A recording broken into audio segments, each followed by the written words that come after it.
Oh, I'm sorry, honey. That's okay. 1, 2, 3, 4, 5, 6. Anita. Could you give this to Anita? Yes, ma'am.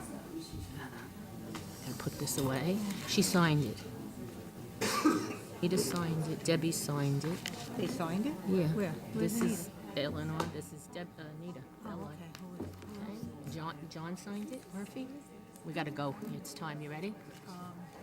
7:30. Give it to the schedule. Okay. You ready? 1, 2, 3, 4, 5, 6. Adina, never signed it. Yeah, I'm ready. No.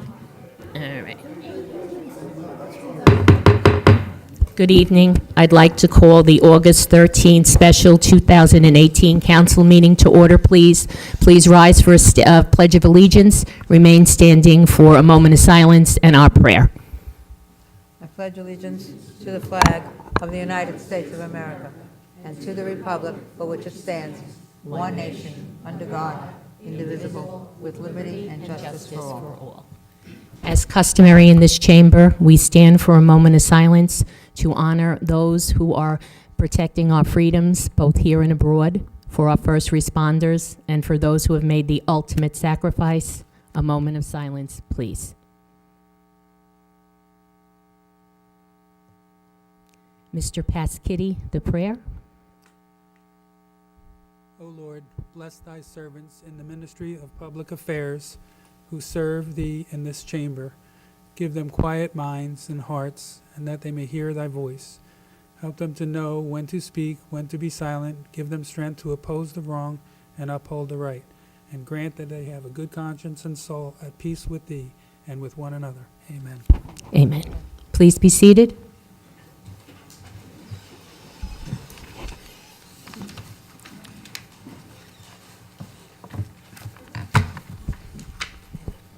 This meeting is being held in conformance with the Open Public Meetings Act. With the Open Public Meetings Act. Notice has been given to the newspaper. Notice of the meeting has been posted in public places. Next open meeting of the council will be held on Monday, September 24th, 2018, at 7:30 p.m. Mrs. Brown. Here. Mrs. Brown? Here, sorry. Mr. Cahill? Here. Dr. Greenberg? Here. Mr. Merwin? Mr. Murphy? Here. Mr. Pescitti? Present. Mr. Rizzoli? Here. Mrs. Walker? Here. President Soha? Here. 8 present. First is approval of minutes of previous meetings. Combined meeting minutes, July 9th, 2018. Do I have a motion? Motion. Second? Move it. Moved by Mr. Rizzoli, second by Dr. Greenberg. Mrs. Brown? Yes. Mr. Cahill? Yes. Dr. Greenberg? Yes. Mr. Murphy? Yes. Mr. Pescitti? Abstain. Mr. Rizzoli? Yes. Mrs. Walker? Yes. President Soha? Yes. 7 yes, 1 abstention. Combined meeting minutes, May 21st, 2018. Do I have a motion? I'll move it. I'll second it. Moved by Mrs. Walker, second by myself. Mrs. Brown? Yes. Mr. Cahill? Yes. And Dr. Greenberg? Yes. Mr. Murphy? Yes. Mr. Pescitti? Abstain. Mr. Rizzoli? Yes. Mrs. Walker? Yes. President Soha? Yes. 7 yes, 1 abstention. Executive session minutes, May 21st, 2018. Move it. Second. Moved by Dr. Greenberg, second by Mrs. Walker.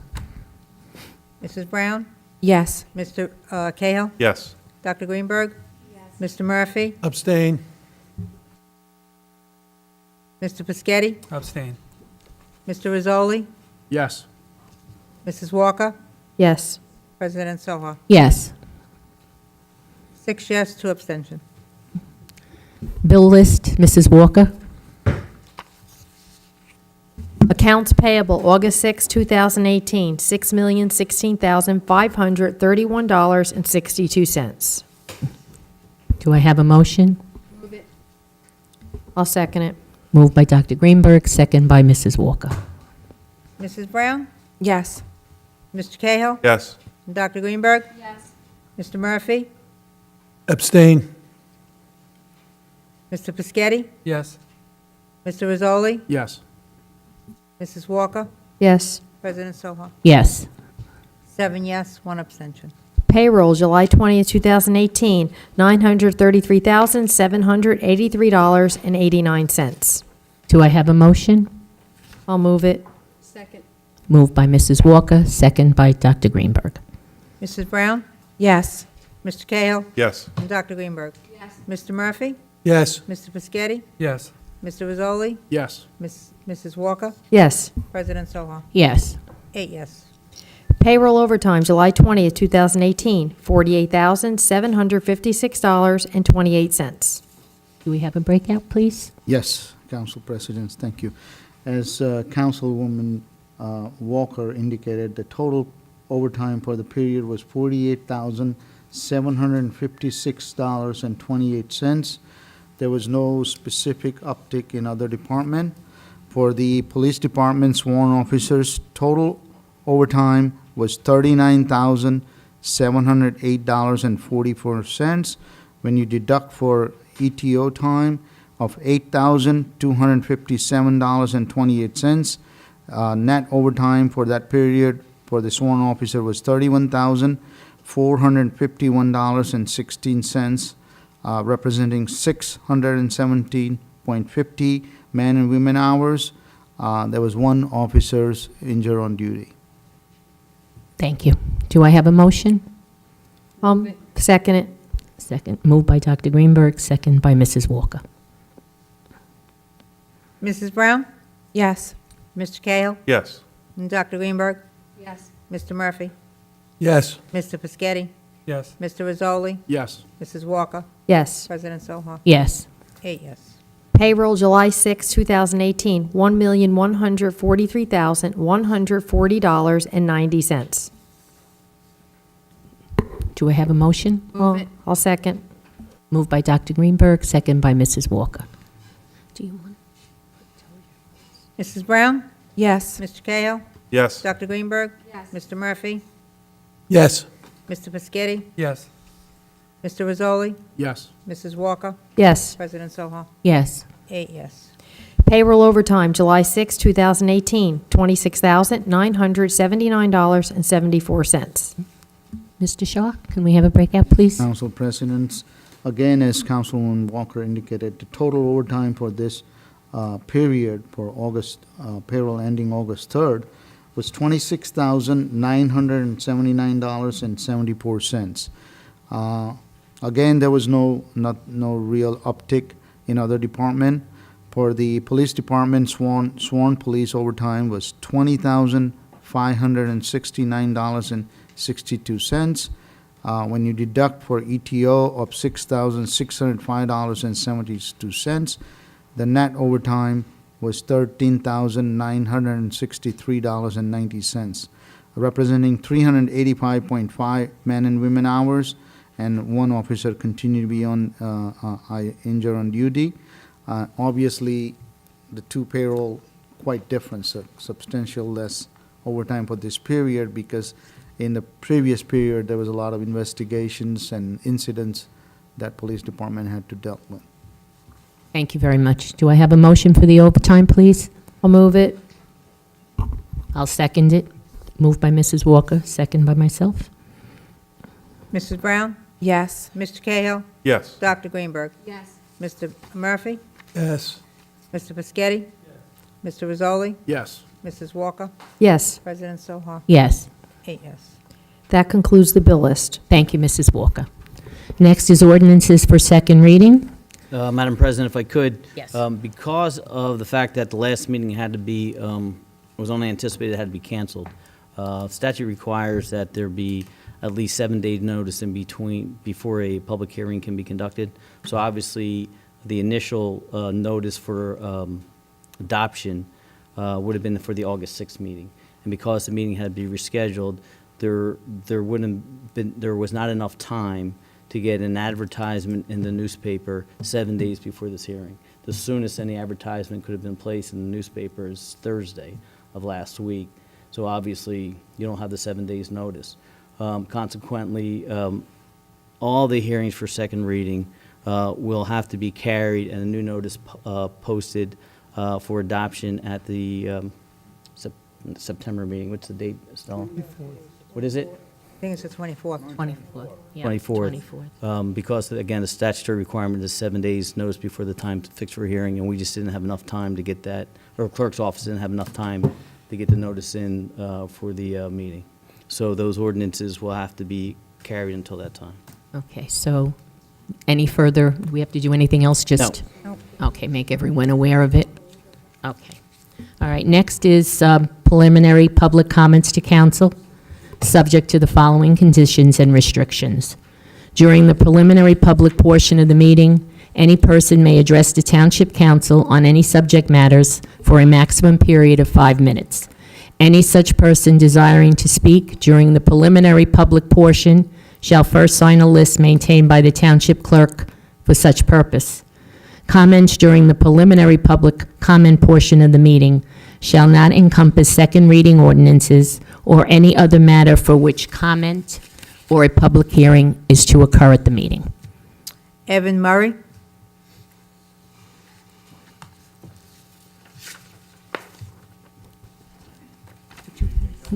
Good evening.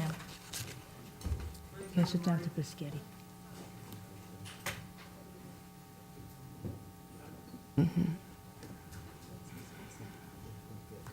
My name is Evan Murray. I live at 14 Carroll Place. I'm the captain of Chesapeake Volunteer First Aid Squad. I'd just like to make a comment. It's been over a month since we were here, and that's a month closer we are closing our doors at this point.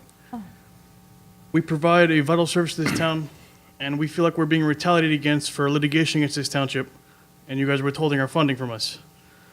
We're simply here to ask that you vote on giving us our money at this council meeting tonight. If that would be enough to ask for you guys. Thank you very much. Thank you. Respond, Council President. Well, without getting into much detail, because there is current litigation, I think one of the issues that is overlooked is the fact that the litigation involving OB-TEMS, OB-TEMS is comprised of 5 volunteer squads. Right. So whether directly or indirectly, the volunteer squads are suing the township. It's not retaliation, it's just a fact. So, in fact, Cheesequake, as a member of OB-TEMS, is suing the township. Because of that litigation, it has been my advice not to release any funds because we're not sure how litigation is going to end up. The interesting thing is, I wonder how many of the members of OB-TEMS actually were aware of the litigation, voted on litigation. I think those are issues that you need to go back to of your officers and ask those questions. But upon legal advice of counsel, I've instructed the township not to release those funds because of the pending litigation. It has nothing to do with retaliation. It's just the fact that OB-TEMS is comprised of the volunteer squads. Well, we're not doing it, and the township's not doing it. Okay, anyone else? Susan Blumig?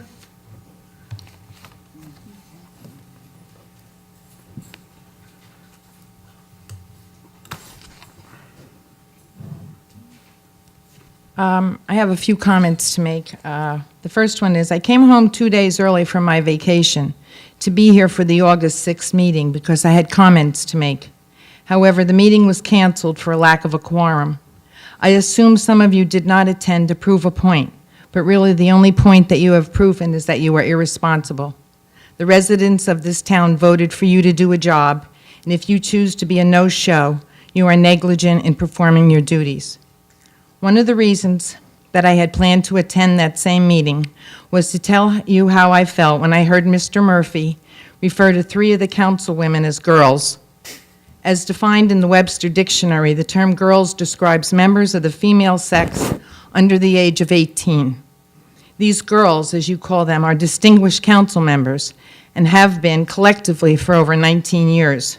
One of them is a doctor. And yet you chose to slight their accomplishments by referring to them as children, when in fact you are the one who cries and moans at every meeting about things not being fair, as a child would do. Mr. Murphy, you and your friends keep calling for more meetings so that you can be taught how to be a councilman and to be taught what everything on the agenda means. Well, why should anyone agree to more meetings when you choose not to show up for some of the regularly scheduled ones already.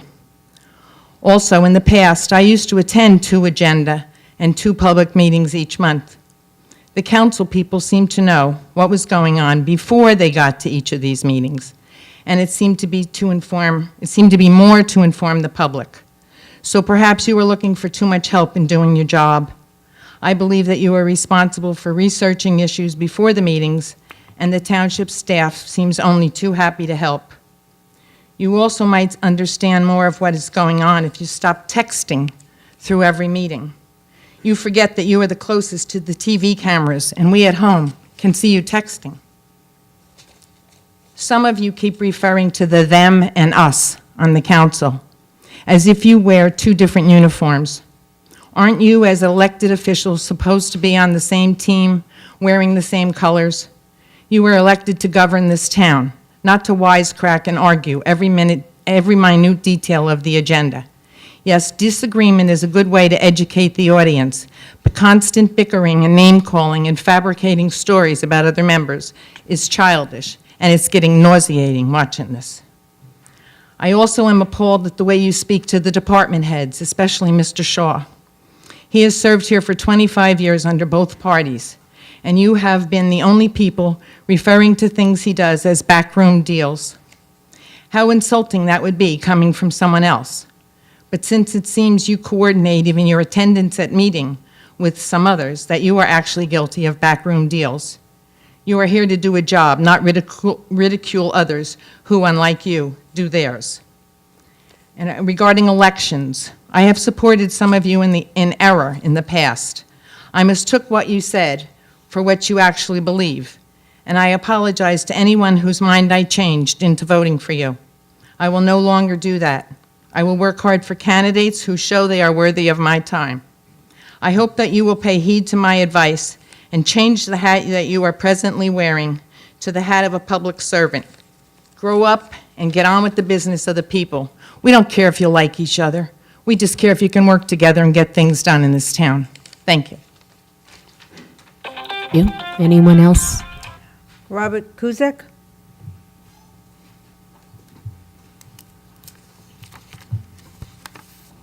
My name is Robert Cusick. I live in Ward 6, South Old Bridge, and I'm basically talking about everything the previous speaker spoke about, and I agree with everything that she said. And I just want to welcome, ladies and gentlemen, you're all looking well tonight. 2018 marks the 100th anniversary of 2 global pivotal events, the end of World War I and the start of the global epidemic, colloquially known as the Spanish flu. Last Monday, I also tuned into the council meeting. I saw the mayor preside over 2 presentations, and then there was nothing, because there was no quorum here to have a council meeting. The first thought I had was Old Bridge the epicenter of the new Spanish flu? Last year, somebody suggested that we would have alcohol testing before council meetings. I thought it was a good idea because we did have a situation then. I suggest we expand it to both drug testing and major medical emergencies. Why would you say major medical emergencies? If you cannot make a council meeting, you should have a hospital admittance and discharge authorization to resume your council duties. I only know of 1 doctor that sits on the council meeting, and so could possibly have a legit medical emergency without hospitalization. On the other hand, not showing up for a council meeting because it conflicts with a personal entertainment or you're trying to circumvent the system, this is unacceptable. This should not stand, okay? If you cannot or will not attend a council meeting, you should resign.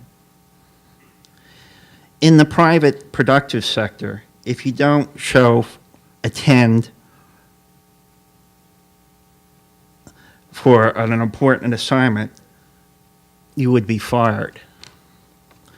Obviously, this was a bipartisan situation. This is not a Democrat and a Republican division. This is a swamp versus rule of law schism. And with that, ladies and gentlemen, this is the rest of this story. Thank you. Alan you. Rosencrantz?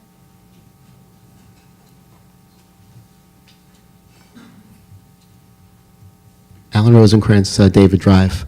I just wanted to acknowledge the engineering department and the grant writer once again for having Ticetown Road paved. It's fantastic that we're able to drive on a nice road from close to Route 9 all the way up to Higgins, and without any potholes and bumps and crevices and what have you. And I know when I was on the council, we did a tour of that road, and with engineering, we agreed that that road should have been attended to a long time back. So it was great that there was a grant that was approved and some township money that went into it. As for the attendance for last week, I guess everybody got a tongue lashing from the two individuals before me. The only thing I would say is that, to work together, and if you cannot make a meeting, to let somebody know so that something could be done to reschedule it. We had department heads here that have families at home that attended when really there was no need to it, and as well as residents here and watching at home. So just maybe a little bit better communication. Everybody does have personal things going on, but communication I would recommend. Thank you. Thank you. Anyone else, Stella? No. No? Okay. Then we'll close the public portion. Next, we're going to council member comments. Mr. Murphy. Yes, I did have a couple statements. I did call about 4 or 5 days ahead of time and told them I wasn't going to be there. I'd like to make all the meetings. I don't know if I'm going to make all the meetings. About calling the women girls, most people call them girls. When I was threatened and my son was threatened by their people, I better vote. I have to ask this. Mr. Murphy, I better please. vote with the girls. Mr. Murphy, I can please, talk. can you stay on topic, please? We're Like I'm answering the question. you're going back again They into the told me I history. better vote with the girls or something's going to happen to a member of your family. I have it on tape, 2 weeks ago. Mr. Murphy, I'm not done. I know, just again, it's Okay, well- just let me finish, all right? Please. So there are council comments, and you have an opportunity to present comments, okay? I think what you have to be careful of is that you include in your statement charges, or you're stating things that may or may not be true. Can I play something right now? Excuse me? No, So, no, so- we're at a meeting. no, this is an opportunity to Okay. present council comments. So It's not again, a time to make council comments? right. so- About the council About the matters council that we're meeting and talking the No, about I'm not. I'm just tonight. answering her question. She made them about So, me. again, right, That's- so if you want to address, Right, you you can can address speak the to her comments, you after. certainly, you can address those. Okay. But again. I have some other comments. All right, but again, Okay. I just, again, Mr. Yeah. Pescitti had asked me, and I'll do a short overview, the fact that we're supposed to follow Robert's rules. So let's just maintain order to the extent that you want to address comments that were directed to you by a member of the public. You certainly have that purview. That's what I was doing. Okay, but I just want to remind you that to maintain order and to continue order, that we conduct the meetings in an appropriate fashion so that we don't have free-for-alls, and we're not going to have free-for-alls, because again, as if it's continued, what we'll just do is suspend the meeting until we have order, until we can conduct a public meeting. Okay, thank you. But I right. would like you to stop the public from attacking councilmen. That's the same thing. Mr. Murphy, the public comes up and makes their, sometimes, they make their comments as well. And I understand that you want to answer, and that's like the attorney said, you can. Okay. But we can't go off into the other topics that are Okay. not for part of that reasoning. So if you want to speak to that, that's one thing, but not to go around with Okay, tapes and this and I will that. speak to that thing. She also said that I like to have meetings every 2 weeks, and I think that's very important, and I will attend as many as I can. But I guess we all voted on the beginning, but again, we didn't understand exactly what we're voting on because we couldn't discuss it. But This meeting was 5 or 6 weeks before the last meeting. The next one was 7 weeks from last week. So if we didn't reschedule this meeting, we would have 3 months without a meeting. That's absurd. But that's what the council wants. So don't point at me for that. And the attorney just said today, we can't pass second reading because we don't have the time. That is not my fault. And that's all I have to say. Okay, thank you. Ms. Brown? I just wanted to address the public in general, not only the people here, but obviously people who would be looking at home. I did actually inform the business administrator well in advance of my absence, and I do understand how it looked to the public, but I just wanted to let everyone know that I definitely not only respect the constituents in town, but also the administrators and also the people that work for the town and all the council people here. Thank you. Okay. Anyone else on this side of the dais? Yes. Mr. Merwin? Just so everybody knows, Saltwater Day was rescheduled for September 1st. That's Saturday on the Labor Day weekend. It was the only dates we were able to get the bands together and the fireworks company and everybody together. So it will be Saturday, September 1st. Now, where do I sign up for the drug testing and the alcohol testing? Listen, anytime you want to come and request that I take a urine sample or a hair sample, you'd be more than welcome to come up here. I've been sober for 30 years, sir, and I take great pleasure in that. So for you to get up and make those accusations were totally uncalled for. But I'll tell you, I was the one that made a mistake last week because I made a day trip down to Atlantic City. Unfortunately, I got onto a hot table and I didn't keep track of the time. So by the time I realized it was 6:30, 6:45, that's why I wasn't here. That was my mistake. But for you to get up here and say we need drug and alcohol testing, don't ever do it again. What? Now, Yes, again, that's a threat. Mr. Merwin, please. No, listen, why is it we gotta be quiet and we can Because- get the woos and everything over from the peanut gallery? Because, Yeah, I know, me, because wait. they're your friends. No, I oh, know. no. stop. Stop. Now, I wait. No, advise. you stop. No, absolutely we not. just stop? Stop Madam bullying Clerk, me. Stop it. Let's stop right now, Stop everybody. bullying me. I had advised counsel to my right not to make the comments. You don't know, if a council member wants to make a comment, let him make his comment. There doesn't need to be any type of reaction by other council members. They certainly can respond as part of their comment, but there's no reason to increase the hyperbole. So let's, again, the idea of a public meeting is to conduct a public meeting. And the more that you engage in this type of behavior, whomever it is, it's inappropriate. And again, I'm not going to sit at a meeting, a public meeting, to allow this to happen. I've instructed the council president that if it continues, that I'm just going to order that we suspend the meeting, and then won't continue until everyone can comport themselves appropriately. Because again, it's not for my benefit, it's for all of your benefits, because you're the elected officials, I'm not an elected official. I'm trying to get you to where you need to be and to act appropriately. So let's comport ourselves appropriately, make the comments directly, and not make charges or make anyone, make side comments. You're supposed to be listening attentively, not speaker over one another. The council president, as part of Robert's rules, recognizes the speaker, allows the speaker to have their say, and then when they're finished, they're finished. So we'll have a more effective, efficient method of operating and having public meetings if we just follow those very easy and frankly mannerly actions. Thank you. Yes, Mr. Rizzoli. I want to speak about different issues about, respect in general. Unfortunately, once again, it's campaign season, and I hear a lot of rhetoric, people running on the anti-law enforcement.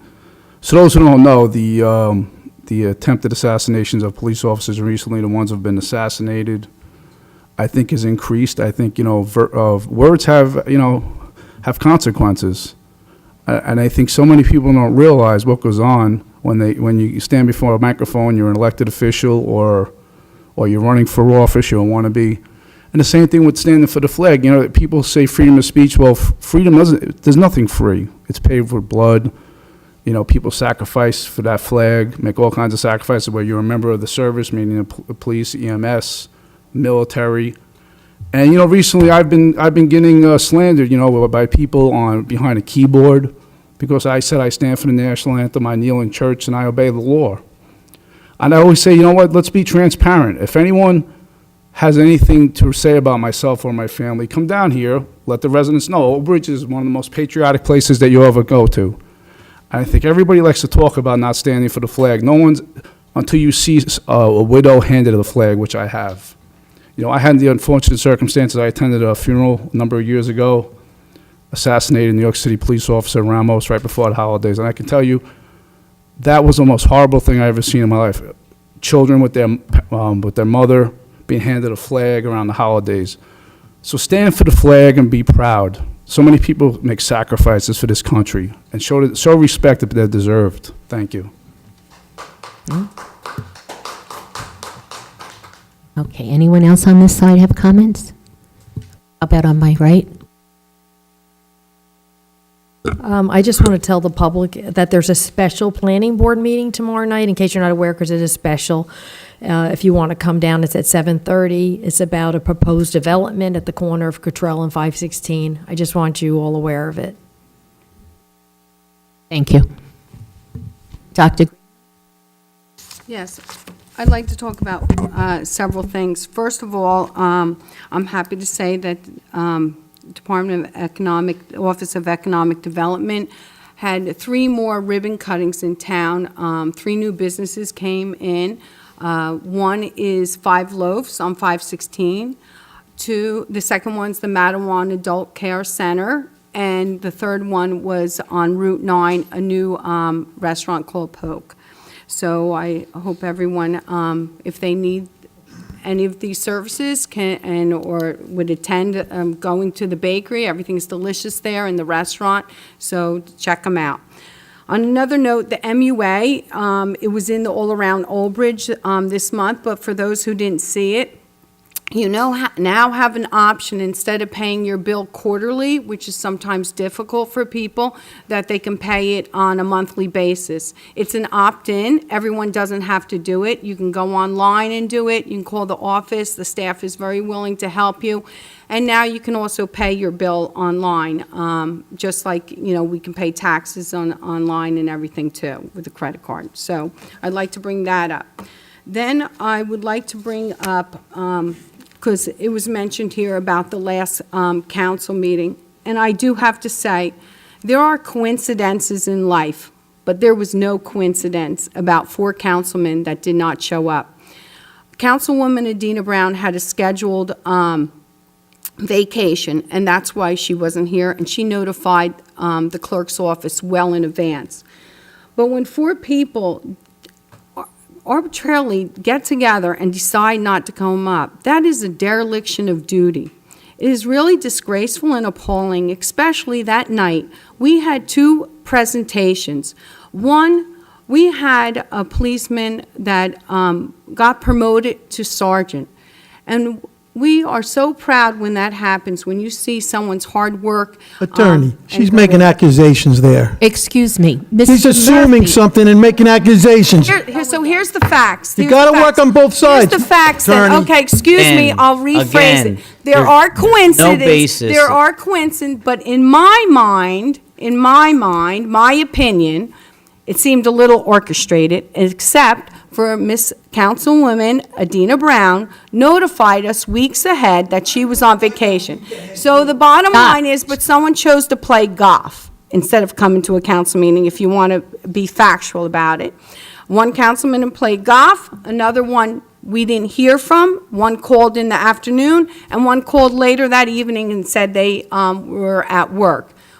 They knew there was a presentation, and also, besides the promotion of the police officer, we are so proud in this town that we had a special needs gentleman that went to the Special Olympics on the national level and won medals, several gold medals representing New Jersey. That was quite phenomenal to see the feat that he accomplished and to be able to watch that. So basically, what happens when people don't show up and we get a quorum, government works slow as it is. But to imagine some of the things that didn't happen, besides not being part of the presentation, that is so important to be for that, there were things that business that needs to get done in the town. So basically, awarding the annual curb contract replacement project was delayed. We had professionals here for the energy savings projects. That was delayed. We had a veteran where his tax concerns, that was not addressed, a disabled veteran. It interfered with the open space referendum that the residents are screaming for us to get accomplished.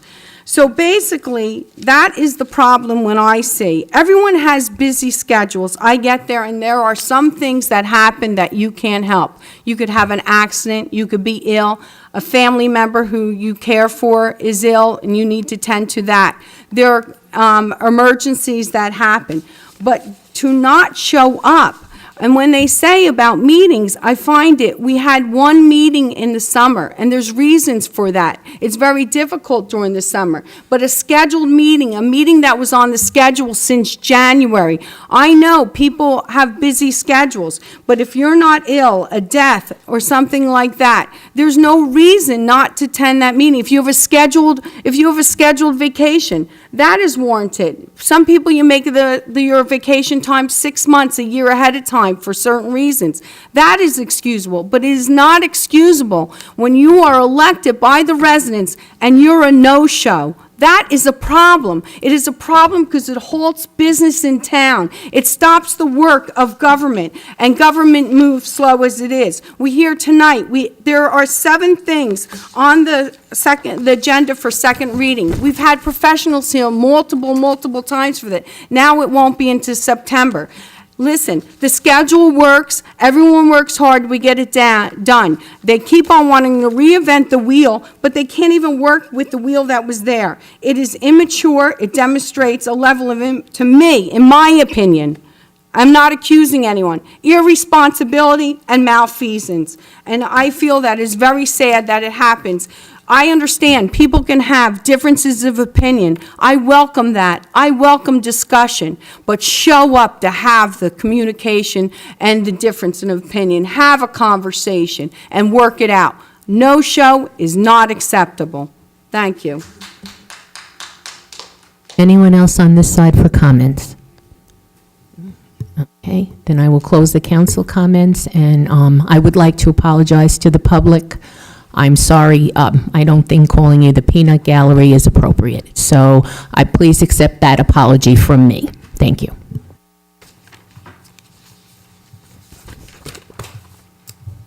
Okay, next will be the report of the township clerk. None at this time. Thank you. Report from the township attorney. Thank you, Madam President. Again, I just want to reiterate, and Mr. Piscitelli had asked me to remind members, under our code, the council is to follow Robert's rules, which, for most towns or anybody, it's a pretty arcane system because it's so difficult. And the individual who drafted, he was from Britain. I think he was a commander in the military. And the joke is he's the only one who ever really truly understood him. But that being said, I think one of the most important aspects of it is, again, to conduct in a public meeting, to conduct yourselves in an appropriate decorum, and to speak only when you're recognized. And in this type of situation, these meetings are run by the council president. And to the extent that before someone speaks, they're to be recognized by the council president for the time that they're allotted. And again, when we have conversations or discussions or yelling back and forth over one another, nothing gets accomplished. And that is not the appropriate way to conduct a public meeting. So again, and some members do it appropriately. I know one thing Mr. Merwin actually always, well, I shouldn't say always, but most of the time asked to be recognized. And so, and others do the same thing, and that's the appropriate way. But when you call out and you yell and you disagree, nothing gets accomplished. And whether you heard comments tonight from some public members and certainly others on TV, they see what goes on. I mean, they notice what goes on. And, when I've told this council in this year and in prior years, that's not the way to conduct yourself. You are public officials, and being a public official should mean something, and it does mean something. You all took the time to run for office. You're all taking a lot of time. Look, I was an elected official. I know the amount of time that it takes to hold these positions.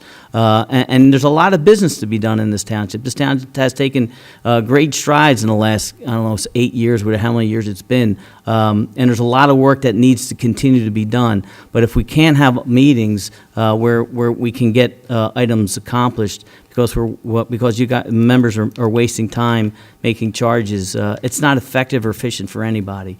So again, to the extent that the meetings are, if we get to the point where we have this people talking over one another, I've instructed the council president that what we'll simply do is, we'll just suspend the meetings, and if we have to stop for some allotted time, we're going to do that, because it doesn't benefit anybody to have meetings in which business is not being conducted inappropriately. And that goes for everybody here. I don't take sides.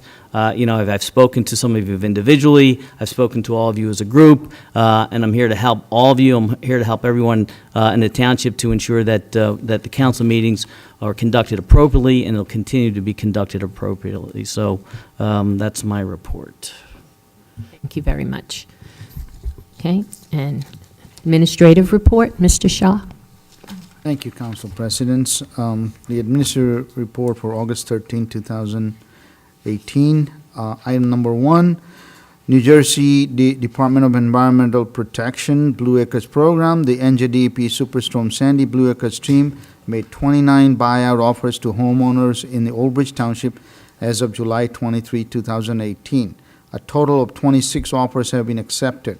25 fully executed contract and closing.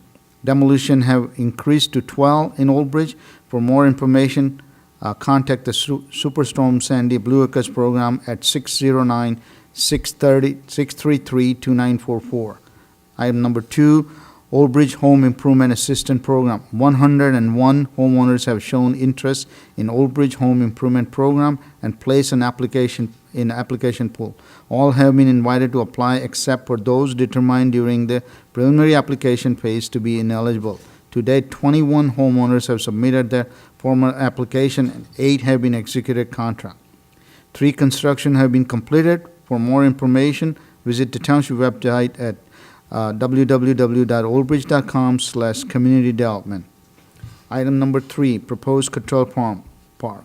The township has retained professional engineers, building architects, and landscape architect to advance the conceptual design prepared by the township engineer and planner and presented to council in 2017 to preliminary design. Preliminary design was discussed by professional, mayor, administration, and steering committee. Consultants are working on revising the plan based on recommendation of steering committee. A final plan will be presented to council later this year. The township is also actively pursuing grant opportunity with the state as well as Middlesex County Open Space Trust Fund. Item number 4, 2018 annual curb replacement programs. Bids were received and opened in public on Tuesday, July 31st, 2018 at 11 a.m. for the 2018 annual curb replacement contract number 2018-35. 6 contractors submitted bid that range from $477,983 to $783,866.36. The engineering estimate was $489,585. Discover Construction LLC is the lowest bidder at $477,983. Award of their contract has been included on tonight's consent agenda for approval by council. Construction is anticipated to begin in late summer of 2018. The project is funded through township capital bonds authorized in 2018. Number 5, Mayor Henry's Clean Team. On Saturday, August 4th, 2018 Mayor's Henry and Medicine Women Club, Relay for Life, St. Thomas Elementary School, Old Bridge High School freshman basketball, Boy Scout Troop number 167, and the Old Bridge Cadets baseball team cleaned up various roadways throughout the township. If any not-for-profit groups would like to be part of Mayor Henry's Clean Team, please contact the Clean Community Coordinator at recycling@oldbridge.com or extension 6107. Item number 6, Recycling Center Paint Drop-Off. The township accepts paint on second Saturday of each month at Recycling Center. Drop-off hours are from 7 a.m. to 12 p.m. Various paint types are accepted, such as latex, oil, stains, thinner, aerosol, and more. The next drop-off date will be Saturday, August 11, just passed. For more information on Recycling Central drop-off, please contact the Recycling Coordinator at extension 6107. Item number 7, parking payment. There is now an easier way to pay for parking fees through a mobile app. The Way to Park app enables you to pay your parking fees on the app and not to have stand in line. The township had a trial run Monday, August 13, 2018, and looking closely into resolving the issue found based on the trial run. To download, set up the app, visit www.waytopark.com. Item number 8, third quarter tax payments. As a result of fiscal year 2019 state budget changes which affected school district budget, there was a delay in mailing of 2018 final and 2019 preliminary tax bills. The tax bills were mailed out on July 26, 2018, and the third quarter grace period has been extended until August 21, 2018. The Township Division of Tax Collection will be open Monday through Friday between the hours of 8 a.m. and 5 p.m. during the third quarter tax collection period. The tax office will also be open between the hours of 9 a.m. and 1 p.m. on Saturday, just past August 11, and between hours of 8 a.m. and 7 p.m. on Tuesday, August 21, 2018. For additional information, residents should contact Division of Tax Collection at extension 2999. Item number 9, 2018 school supplies drives. The Old Bridge Food Bank and the Old Bridge Public Library are sponsoring a school supply drive for the local children in need. Donation will be accepted at both branches of library from August 13 through August 17, 2018. For additional information, residents should contact the Old Bridge Public Library at extension 5033. Item number 10, Clear Shelter Day with NBC. On Saturday, August 18, 2018, Township Animal Shelter is teaming up with NBC station to find loving home for pets in need. For registration or additional information, please visit cleartheshelters.com or oldbridge.com/animal control. Item number 11, Saltwater Day will be held on Saturday, September 1, 2018, from 2 p.m. to 10 p.m. at Old Bridge Waterfront in Lawrence Harbor. The event will feature crafts, food, game, live entertainment, and fireworks. Shuttle will be available every 15 minutes from Cheesecake Village Clubhouse, Memorial School, Clifford Beach, 7-Eleven, and Divers Cove lot. For additional information about this event, residents should contact Department of Parks and Recreation at extension 4999 or visit Township website at oldbridge.com. Item number 12, Labor Day holiday. On Monday, September 3, 2018, all municipal offices will be closed for Labor Day. In observance of the holiday weekend, the Public Works and Recycling Yard will close at 12 p.m. on September 1, 2018. Item number 13, National Senior Center Month. September is National Senior Center Month. The official National Council on Aging theme is Senior Centers, building momentum, growing, learning, giving, connecting. Silver Lining at Old Bridge will be offering many programs and activity celebrating this year's theme. A Senior Center Month 2018 ceremony is scheduled for Friday, September 7, 2018 at the Silver Lining at Old Bridge to celebrate the unique center and its impact in the community.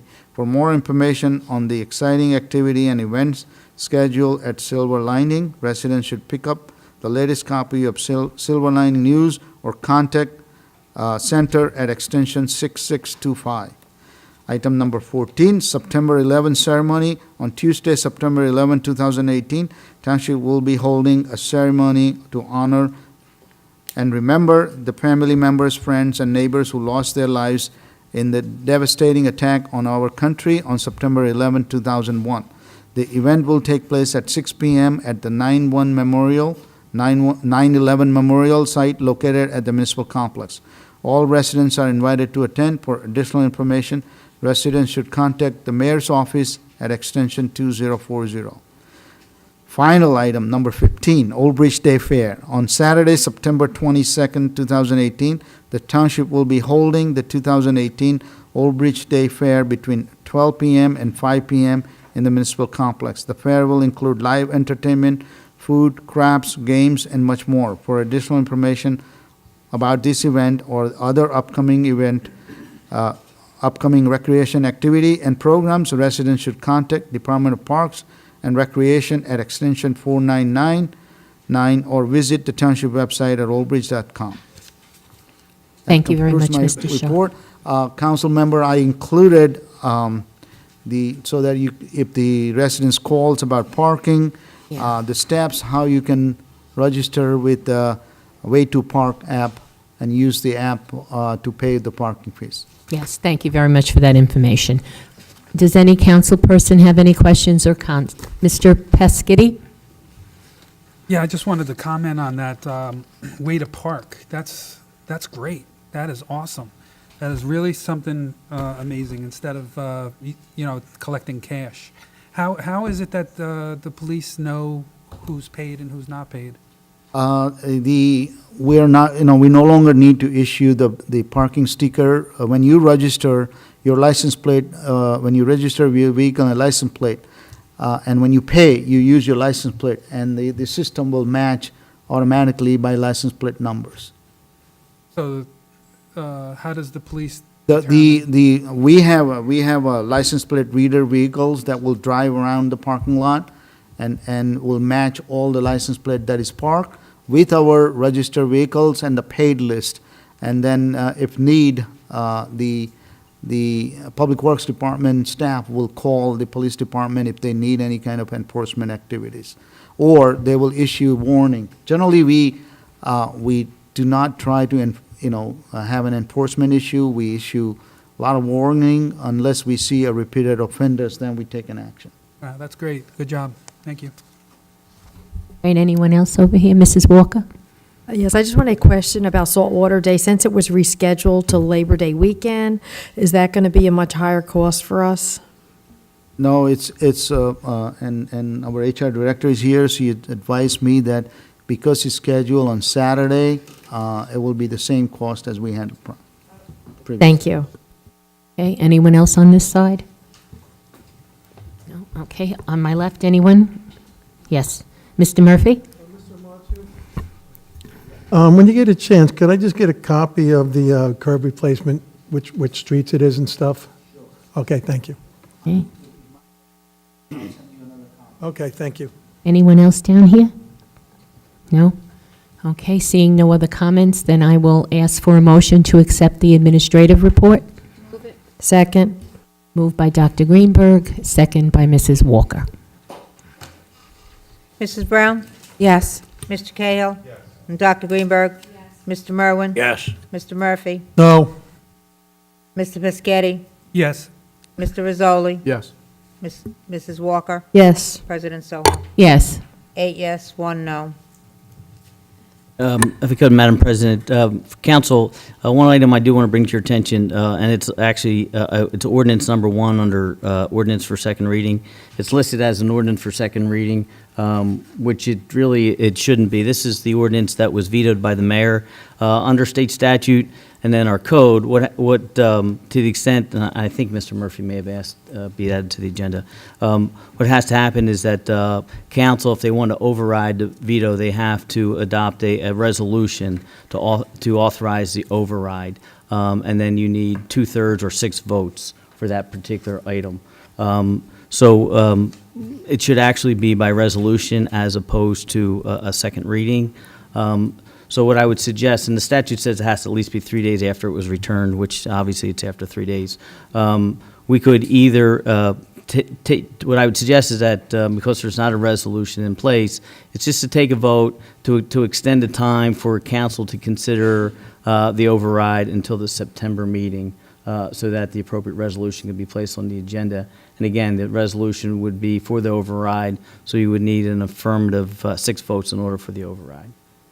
Anybody have any questions? Has the override taken place? Yeah, currently it's in place, right. Okay. So what has to happen is that the next step would be, to the extent if council wants to override the veto, or the veto is taking place, not the override, they have to override the veto, you would need 6 votes of council in order to accomplish that. Okay, thank you. So I would ask if it could, just have a motion to extend the time for the resolution to override the mayor's veto until the September, what's the September? I'll make the motion. 24th meeting. I'll make a motion. Thank you. Second. So a motion was made by Mr. Pescetti, Yes. second by Mr. Merwin. Mrs. Brown? Yes. Mr. Cahill? No. I vote yes. Dr. Greenberg? Mr. Merwin? Yes. Mr. Murphy? Yes. Mr. Pescetti? Yes. Mr. Rizzoli? Yes. Mrs. Walker? Yes. President Saul? Yes. And again, that's just to place it on the agenda for next council meeting. Thank you. 8 yes, 1 no. Thank you, Mr. Rizzoli. Madam Chairman, I rise to a question of privilege. I don't know who this is. I'm rising to a question of privilege. I want to explain this to the Township Council. Excuse me, sir. Sir, Yeah, it's not the appropriate time. right, this is not the public. Sir, I know you're a lawyer, Right. but apparently you're not a parliamentarian. Well, I would admit Privilege that I is am in not a order parliamentarian. at any time and can disrupt the meeting. Can you identify yourself? Yeah, Chip Howard, Old Bridge, New Jersey. Okay, thank you, Mr. Howard. Okay. I had called the mayor's office, I don't know, about 6 weeks ago. I understand he was in the hospital, and I sincerely hope that the only thing he lost was my phone number and not his testicles. I am here tonight to request Excuse that me. council consider. Excuse me. It's not an appropriate comment, all right? Take 'em And, out my ass. and to the extent that you're not going to allow those types of comments to No, occur at a this is council ended meeting. now. Okay, all right, this is ended, let's move on. To be left. He has to be asked to leave otherwise. Get to the Yeah, clerk, the please. clerk. Sir, No, give him the let clerk. let her do it. Mr. Howard, they go to the clerk. And she will disseminate them amongst the council. Okay, and they will then go to each council member. Now, you want me to continue, or you want to read that first? No, we really would like to have some time to look at information, okay? Thank you very much.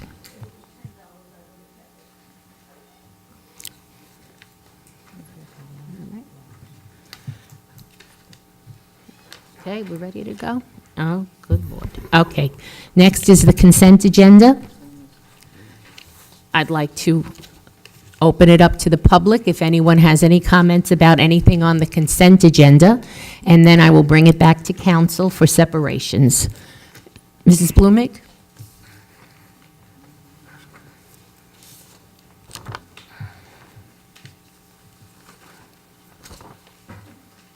I'm a member of the Open Space Committee, and I see that that's on the agenda. And tonight you are to consider putting an open space question on the November ballot. I've heard most of you complain about our overbuilding, too many apartments, stretching our services too thin. Of course, most of that was before you were elected. But now it's time to put your money where your mouth is. Stop griping, stop infighting, and get on with the wishes of the people. As I said, I'm on the Open Space Committee, and I have approached hundreds of residents regarding this issue. The only people against preserving open space were builders. I'm hoping that you could all work together for the betterment of Old Bridge and put aside your future political interests and do what is right. I doubt that any of you considering a run for mayor will garner any votes by ignoring this issue. as it has dominated every election since I moved to Old Bridge in 1981. Please get this issue on the ballot, and let's see how the people vote. Thank you. Anyone else? Hi, Alan Rosencrantz, David Drive, Old Bridge. I guess that is C7 that Mrs. Blooming spoke about, so I would hope somebody separates that and elaborates on what it involves instead of just voting on it so the public can know what's going on. Thank you. Is there anyone else in the public that wishes to be heard about the consent agenda items? Are we ready to discuss my letter? No. You read At that. this point, If I can- Mr. So again, the point is that, again, since we do follow Robert's rules, and I would suggest that we get rid of that part of the ordinance, to the extent that the individual comes forward as a question of privilege, it gives him the option or the opportunity to discuss the issue that he wants to propose to council. So at this time, he's exerted that privilege, so he would have the opportunity to. Read the letter. I read the You wanna opinion. refresh yourself with that? No, so you're. You can interrupt the speaker in the meeting Correct. at any Right, so time, I according said to that. Robert's Right, I rules. said that, exactly right. So you want to speak, so just like we afford other members of the public when they have an opportunity to speak. I rose to a question of Right, privilege. okay. That's the highest presiding motion. Okay, in parliament. so you want to speak to council. Yeah, all right, yes, I do. But you're not going to you're not going to make derogatory comments. No, I'm You're not. going to That make was things a like slip. that. Well, Yeah, it was a slip. So if you will, and if you do, then you won't be able to continue to speak. I agree. I am here tonight to request that the council consider a name change to the Old Bridge skating rink. I was a spokesman for the rink back in the early 70s. I had many meetings with George Bush, the council members, and so on. The fellow that's named after, I don't know who he is. I understand he was a nice guy. But meanwhile, the guy that did all the back work, I was the spokesman, but Jack Singleton was the guy who did all the legwork. He went through all the agencies, all the townships. He got that, finally, he got it to where the state would pay a good portion of the rink. The rink has been fairly successful, and I will leave with this, I'll cut it short. In the Bronx, Yankee Stadium is the house that Ruth built. In Old Bridge, it should be the rink that was built was Jack Singleton, because he did all the work, and I would like consideration from you, discuss it, and have his name put up there, even if it's got to be on a shared basis. I thank you. Have a nice evening. Thank you. Thank you. Okay. So now we're ready to continue on with the consent agenda. I'd like to ask for separations. Mrs. Walker? C7. Anyone else down this way for separations? How about to my left, separations? Anyone? Nope, nobody? Okay. Oh, I'm sorry. C7. Well, okay, C2, okay. Madam President, Yes. C11, C13.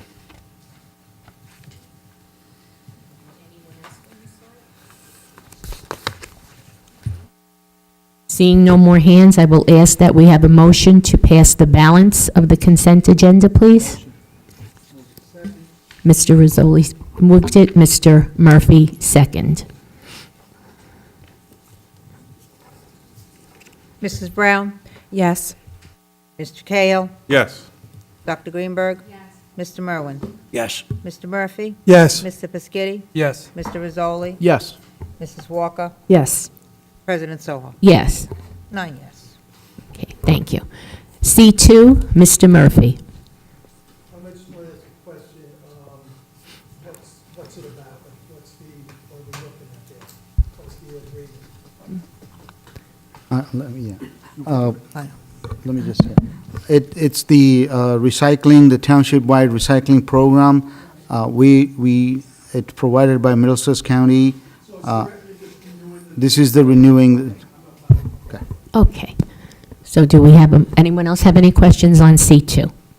Okay, would someone like to make a Move it. motion? Moved by Mr. Second. Merwin, second by Mr. Rizzoli.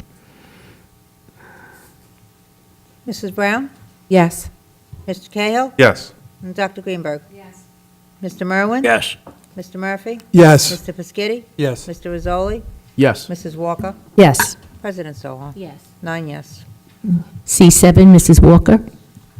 Yes, I just wanted to separate this so the public at home would know what's happening.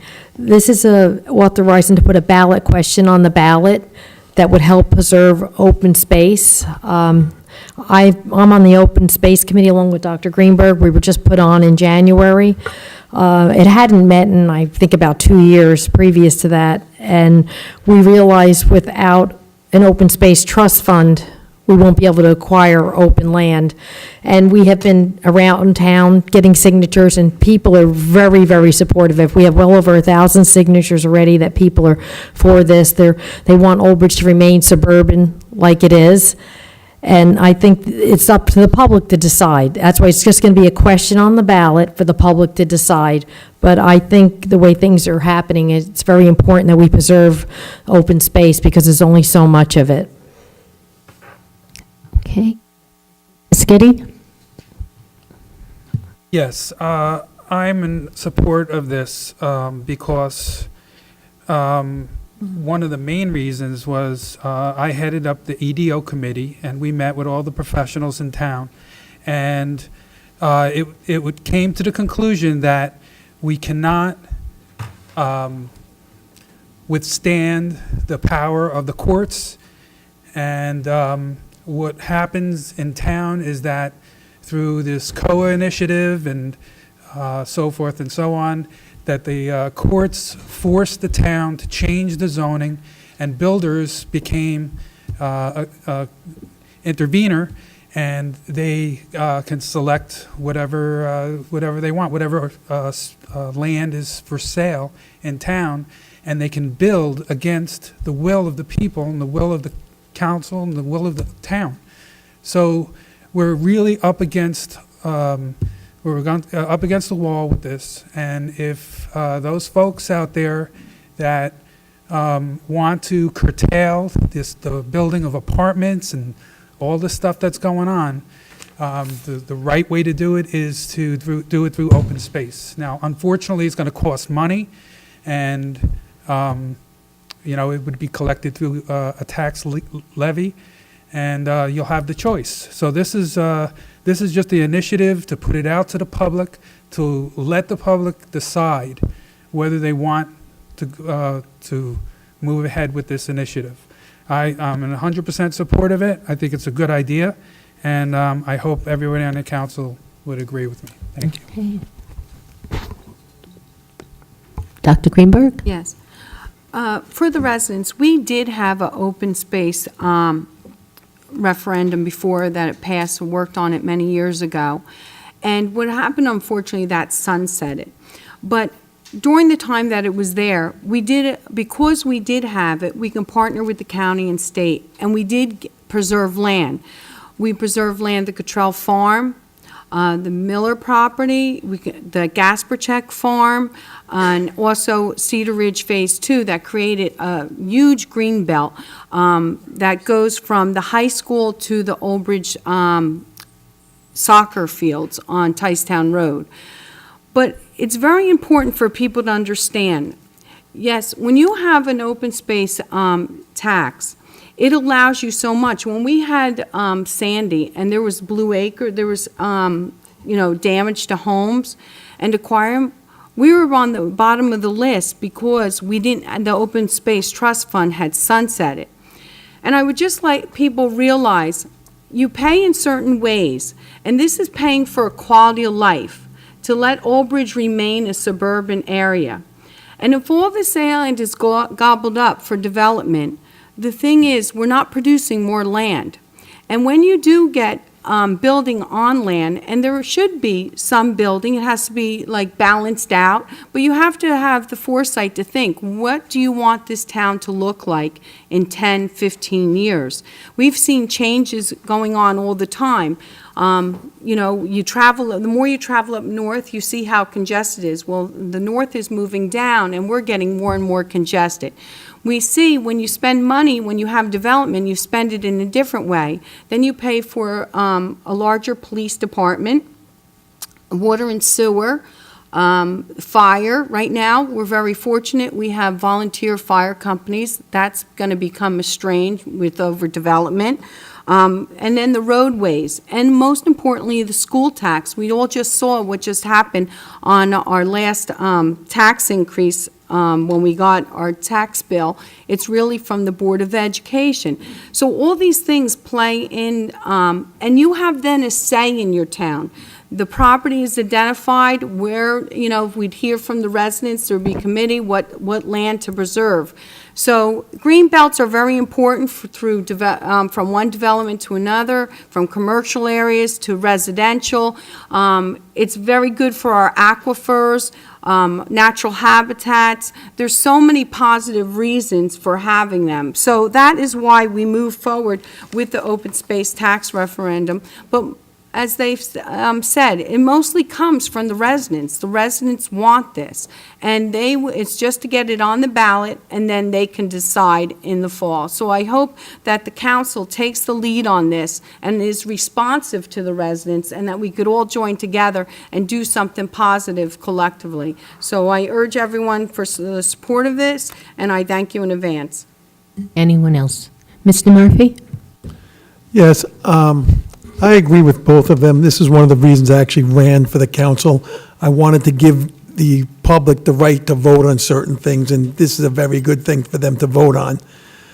I have a question. One question, I spoke to Mrs. Sohar before, and I asked if there was like an expiration date, but you basically said this is just, there's no expiration date on this, right? Now, you said 0 to 3%. 3 cents. It's, okay, 0 to 3, it can be anywhere from 0 to 3? Okay, it's not 3 cents? Okay. No. Now, I have one statement to make.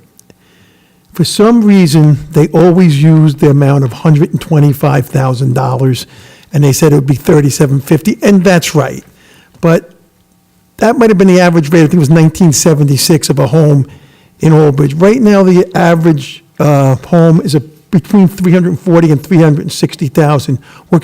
Works out real nice. That will be $100. I just want the public to understand that that's $100,000, and nobody's trying to fool you or anything. That's what it's going to cost. But it's a great opportunity, and I'm going to vote yes on this. Okay, thank you, Mr. Murphy. Anyone else? Yes, Okay. yes. Just a question to the attorney.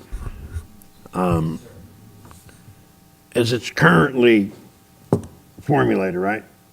There's open space and parkland, The resolution?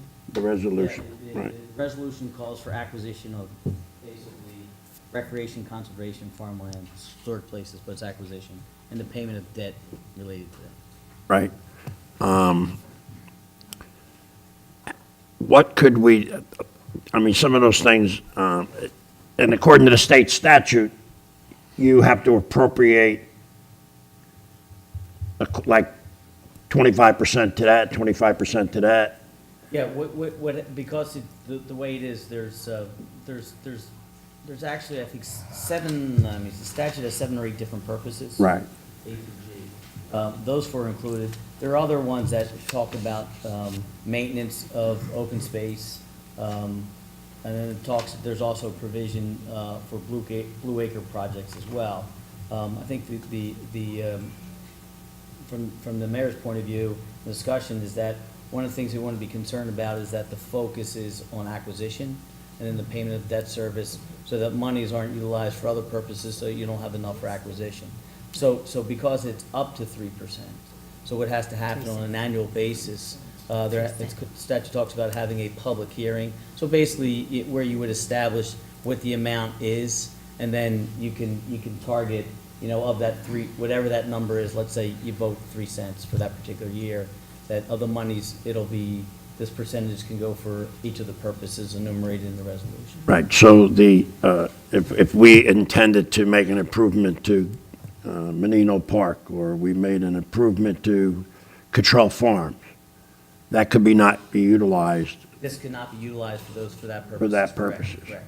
Right. But if you want to, basically the way it's drafted is to acquire property, because I think that's the priority at this point, and then continue to pay the debt service. Okay, so everything that gets acquired has to come before the council. Oh, yeah, because it's like anything Right, else. yeah. Before you can acquire, you actually have to pass an ordinance that authorizes the acquisition. So that's another multi-step process. But if we brought in $1 million this year, Correct. 25% of that would go for open space, 25% would go for farmland acquisition, 25 would go for debt services, Well, and, you could, you could. that was my reading of the statute, that's why Well, you could earmark it all for acquisition, right?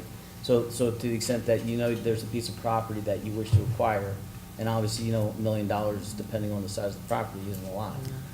It may be that all those funds that you've raised would be used for that particular purpose. you can do that, that's, can. okay.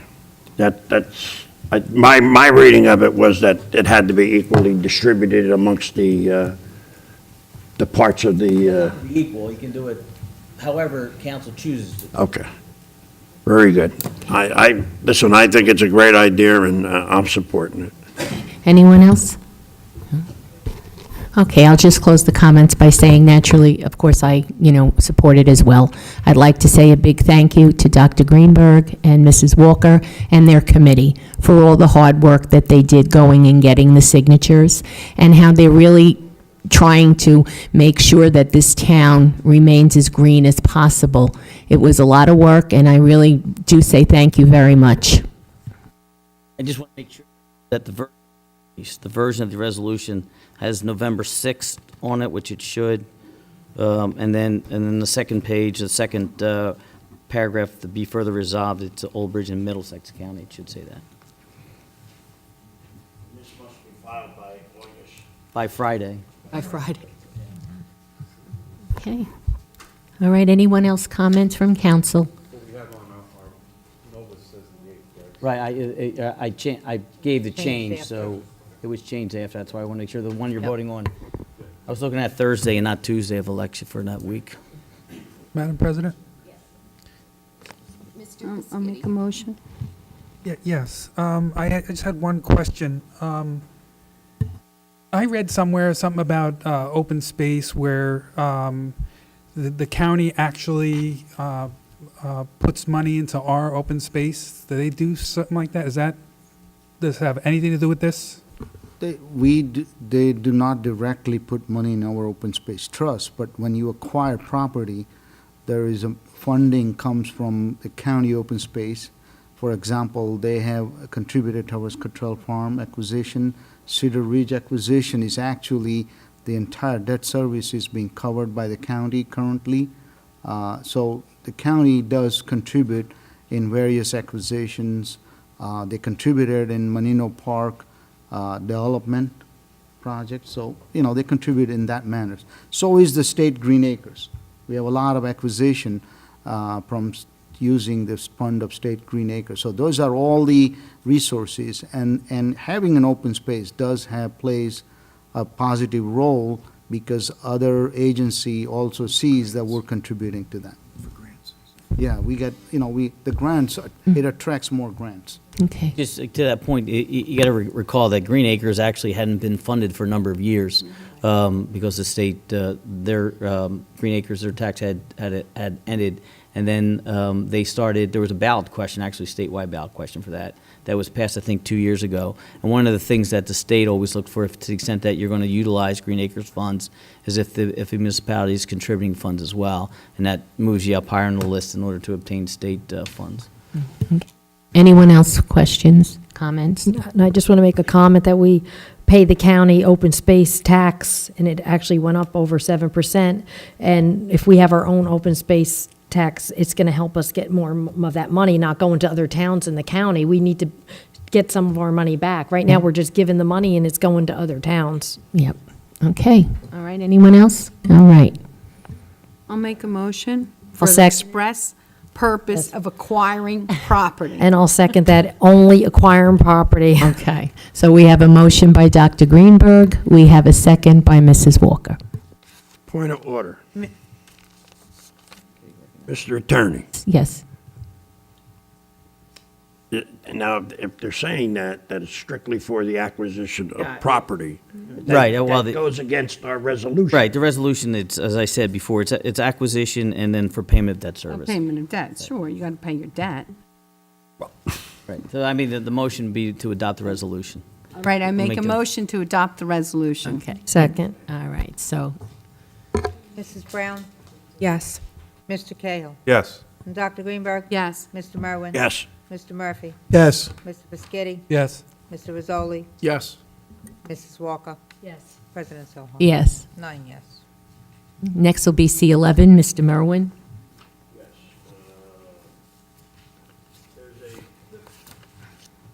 That's for the curb replacement program, for $477,000. It's a $50,000 difference than the closest competitive bidder there. That's 10%.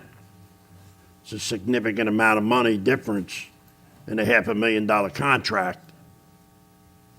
I'm wondering how they're going to succeed in that, and are they, and who is checking prevailing wages? Well, there's obviously process established for prevailing wage. When they submit for payments, they need to attach certified payroll, which verifies that there are, and that's what we have to make sure. There is a state agency also verifies for all the contractor, and this contractor has, engineering department has done a reference check, and it came back positives. And I think that, while, it's $50,000 next, but there is the difference between the bid price of 6 vendors is $800,000. And the way we award the contract is the lowest responsible bidder, and we find him a responsible bidder. And I think that if you look at the track record of engineering department, has been positive in getting, contract awarded and getting work done within the price that is awarded.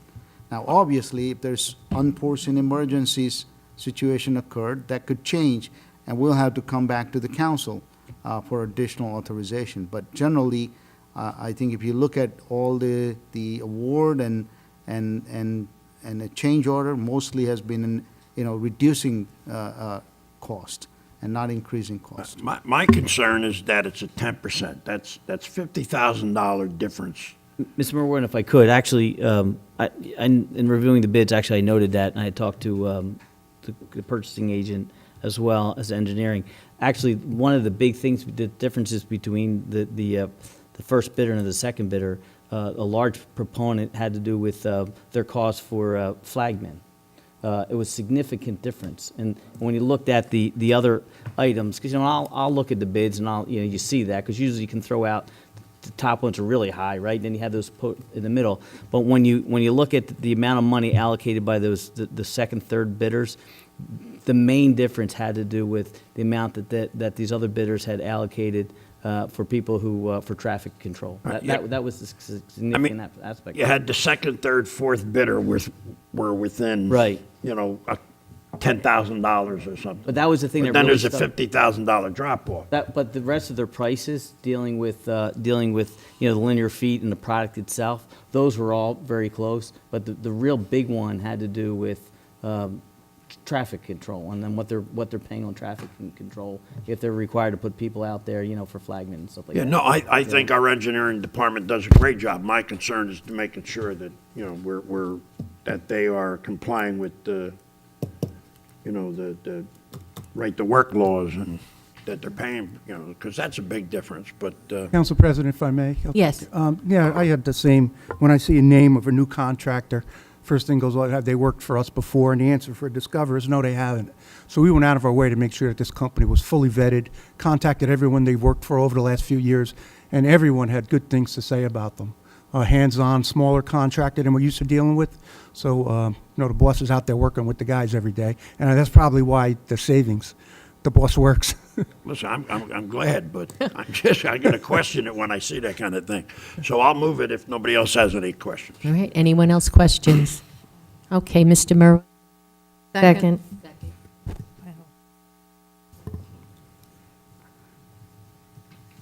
Mrs. Brown? Yes.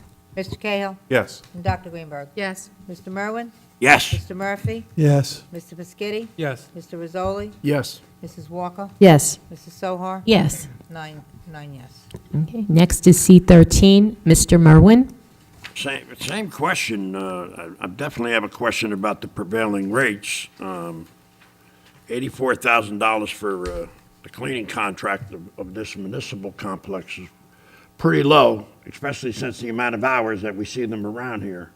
So I would be questioning whether we're, complying with the prevailing wage things. We would be complying for any prevailing wage requirement. All right. If nobody else has a question, I'll move it. No? Second. Okay, moved by Mr. Merwin, second by Mr. Rizzoli. Mrs. Brown? Yes. Mr. Cahill? Yes. And Dr. Greenberg? Yes. Mr. Merwin? Yes. Mr. Murphy? Yes. Mr. Piscitty? Yes. Mr. Rizzoli? Yes. Mrs. Walker? Yes. President Sohar? Yes. 9 yes. There are no ordinance of first reading, correct? Okay, public comment on any subject matter?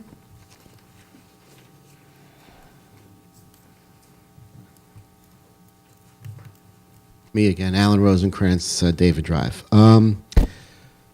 Two things. Mr. Piscitty, you were a strong advocate of handing out Constitution when somebody was sworn in for a committee or a elected capacity, pocket Constitution. Perhaps maybe the council would like to think about handing out a little pamphlet on Robert's Rules, because there's been concern and comments about Robert's Rules tonight. My recommendation is that we delete that part of the ordinance, because frankly, the I'll move that resolution for the attorney. We have our own rules. Right, a parliamentarian, the gentleman was right.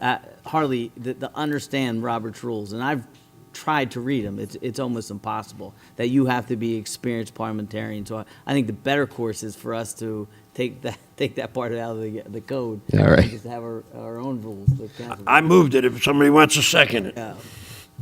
And also, I guess kudos to Mark Rizzoli for counseling the council on a behavior. So that's, as it said before by other residents, your behavior is looked upon, it's viewed, so just, keep that in mind. I know the last few years, we had the same comments that were viewed upon, and we should, behave accordingly. Let's see. There's one other question. Direct deposit was discussed a few weeks back, and I believe that was tabled for more research. And I know working for a bank, direct deposit is very cost efficient for the employer as well as a convenience for the employee. They get their pay, first thing in the morning. They don't have to wait for a paycheck. They don't have to go to the bank to make sure they got their check. And if it's a savings to the township, I think everybody's obliged to vote for a direct deposit if it conforms to the law that the state mandated. And that was my comment. Thanks. Okay, thank you. Anyone else from the public wish to be heard?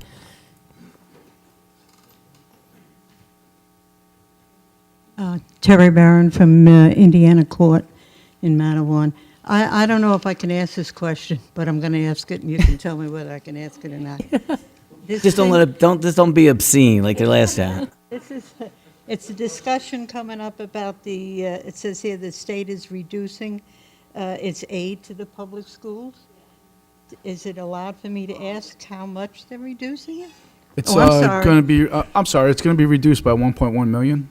1.1 million? Is there a reason why they're reducing it? Or they just... I think we're going to have a discussion on it. I think, they saw that our school system had a surplus, and as you can see, if you go on NJ.com, there's been increases in a lot of other towns, why they decrease certain towns. So So maybe- basically, my resolution is it's going to be in opposition to the fact that they cut the Old school system by 1.1 million in school aid, Okay. and that we're in full support of our school system. It's to be sent to the governor's office. That's So is that basically. because we got into a better category? I mean, I understand that most of the school money or their contributions come to the different schools according to their category. Unfortunately, we're not privy to their budget. I just went to the meeting, and I'm conveying what was said at the meeting. Okay. You know, they do So their it's own budget just, there. that's it, you're not getting that I 1.1. just feel that, we, as a community, we should not be getting reduced, with our school aid by $1.1 million. Right. We don't, the way I feel, you don't reward incompetence, you reward competence. Right. Okay, thank you. All right.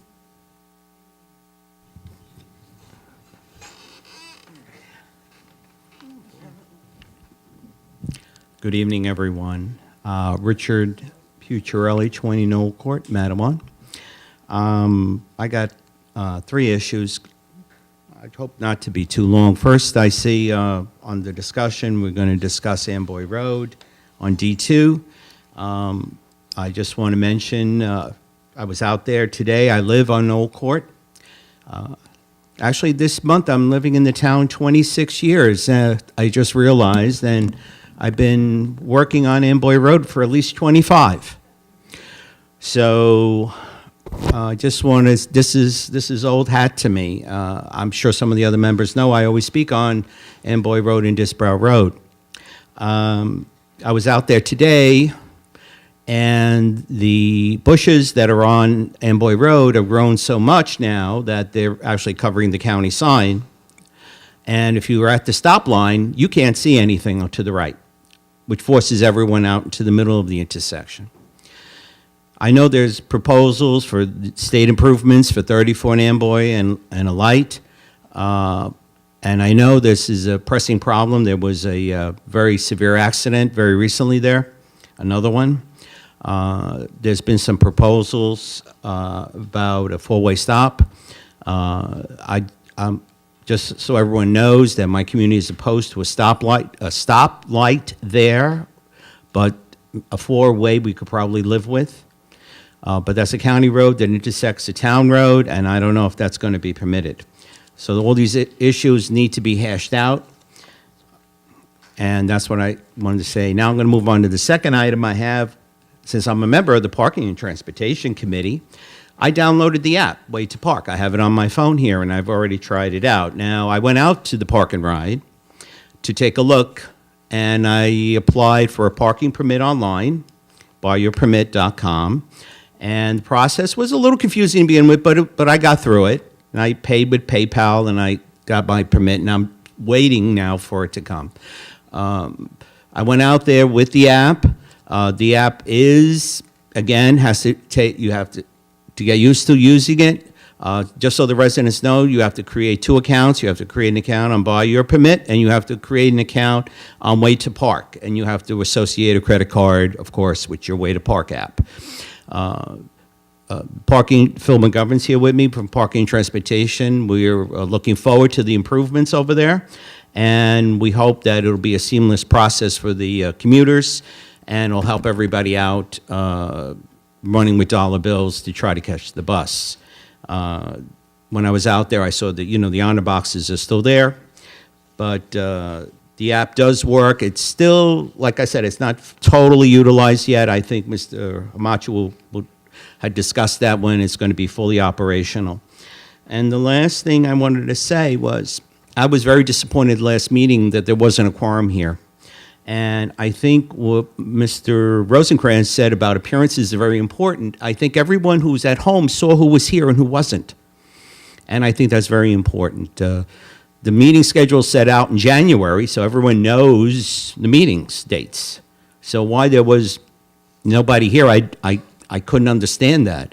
I have a board. I left my board meeting to be here, and we make sure we have a quorum. So I know we can conduct business. I mean, it just makes sense. But that's all I have to say. And I'm going to be listening to the discussion later on Disbrow Road. Thank you. Stella? Mr. Pucciarelli? On the parking, you won't be receiving a parking Okay. sticker, okay? As Mr. Shaw stated before, Yes. you're going to be reading the license plates, Okay, fine. okay? Because I got the acknowledgement on there, and it said, Right. basically, the email you get states that it's going to be denied, but it doesn't say if it's approved, you won't get anything.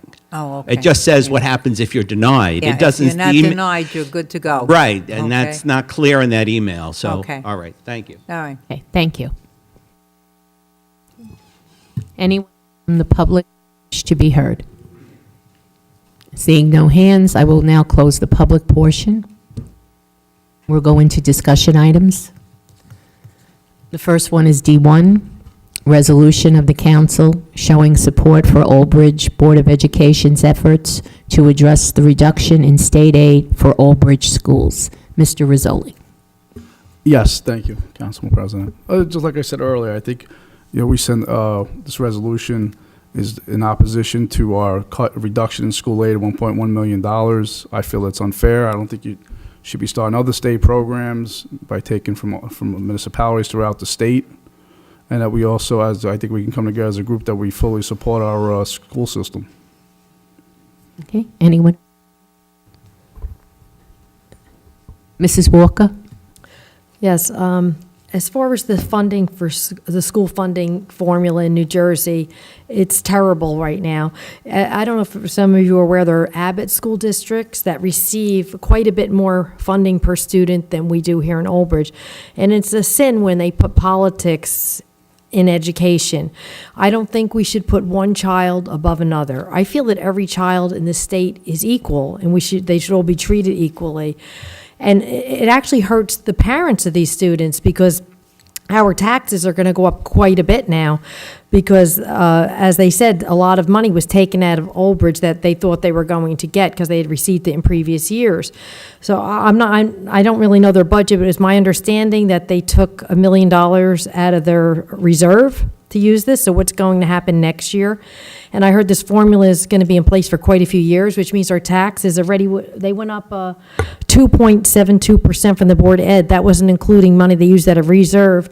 So next year, our taxes are going to go up quite a bit because of that. And I find it very interesting that Governor Murphy, that he took money from Old Bridge, the only county in Middlesex that had a money cut from it. Now, Woodbridge, where the Speaker of the House happens to live, we're given an additional $5 million, and we're the only Republican-run town in the county. It seems a little suspicious to me that maybe politics was involved in this, and I think it's a sin that our children and the parents and the taxpayers are going to suffer. In Old Bridge, I believe their graduation rate is like 98%, and we shouldn't be punished for that. Anyone else?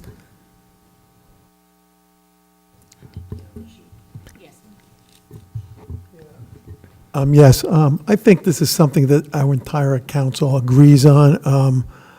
Like Mr. Rizzoli said, that they had cut 1.1 million out of their budget. Now, this year, they used the money they had in surplus to pay for it. I don't think they have an unending surplus.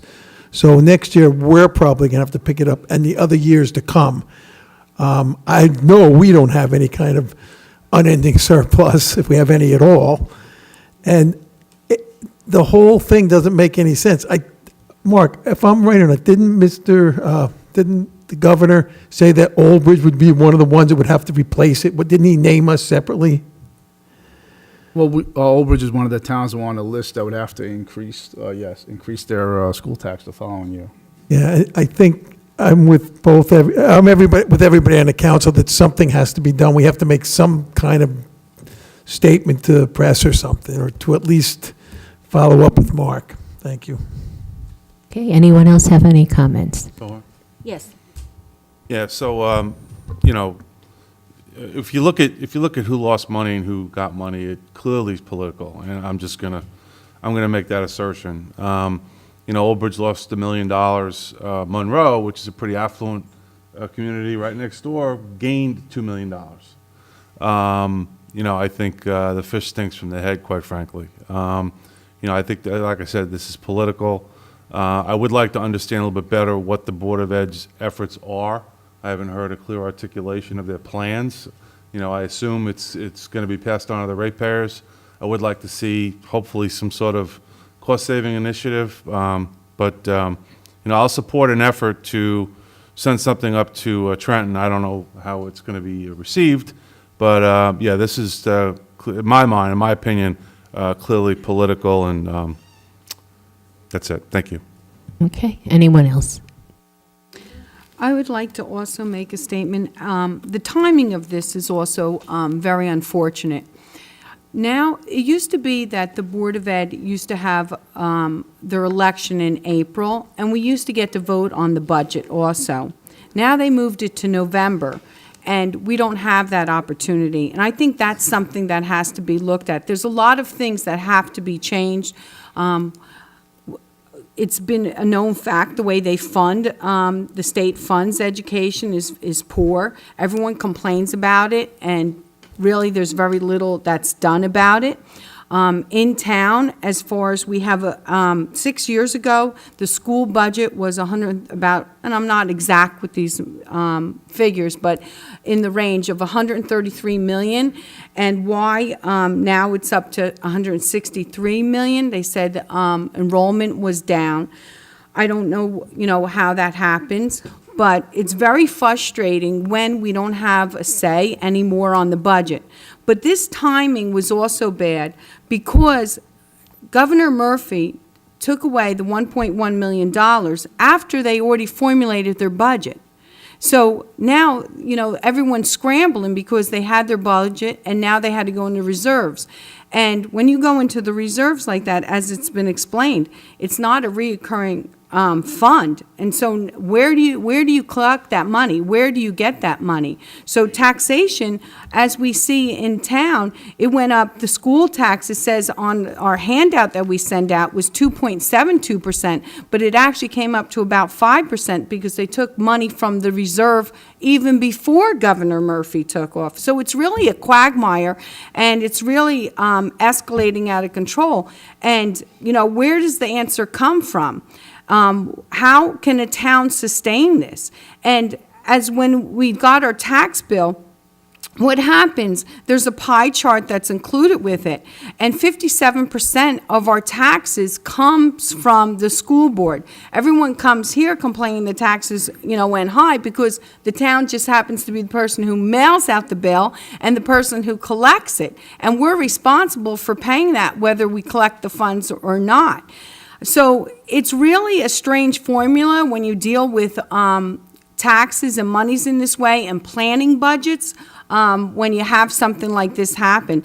So I think it is very disturbing for the NJEA supporting Governor Murphy, how wonderful, this is great. And out of 25 towns in Middlesex County, the one that gets cut. I don't get that. So, and it's not just this year, as it's been explained, it's every year. So I hope this resolution, certainly everyone will be on board to send it to them. I hope it doesn't fall on deaf ears, but it's something that's been going on for a long time.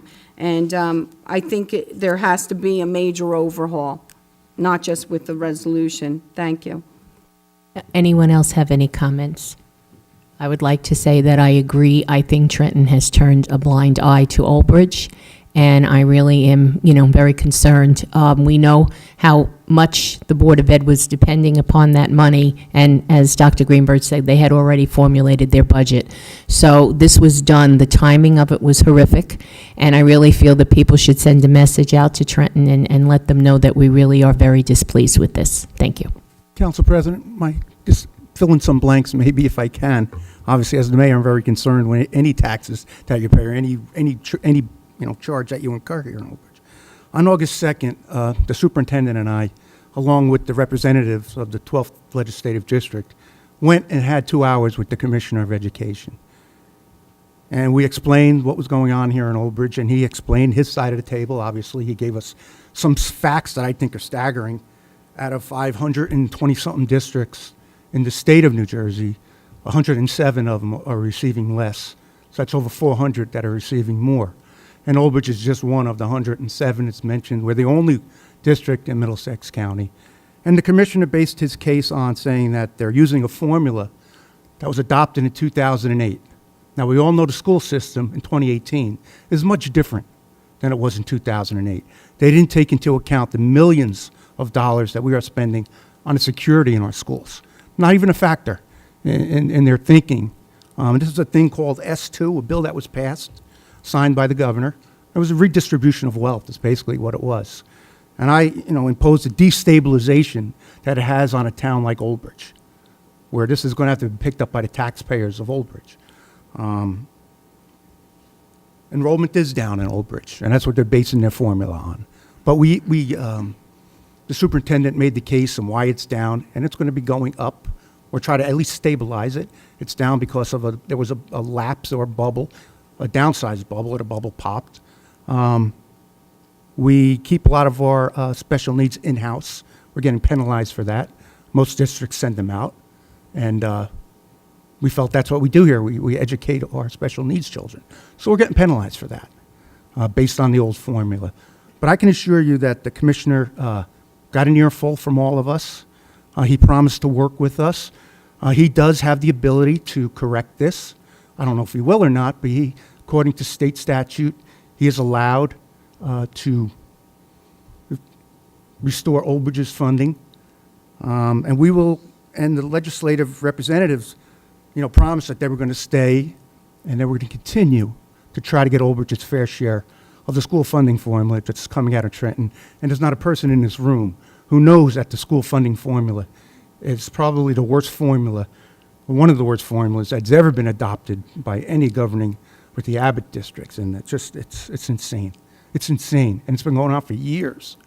And now Old Bridge, we're paying the price because we have a very highly performing district. They think, well, Old Bridge will be okay. But we will continue, I will continue to work with the school board, the superintendent, to find ways to reduce spending and also try to get the money that Old Bridge deserves. So if anyone has any questions from the council, they're free to call me. But Trenton does have our hearing our voices. So I would hope that the council just make our voice a little louder by adopting this resolution, and then we can pass that on to our representatives in Trenton. Thank They you, are Mayor. working for us. Thank you. Thank you, Mayor. Anyone else for comment? Seeing no hands? Okay. Right, so it would be a motion to authorize the drafting of the resolution, and it'll be on for the next council meeting. Yes. Okay. All right. I'll second it. Okay, Mr. Cahill, second.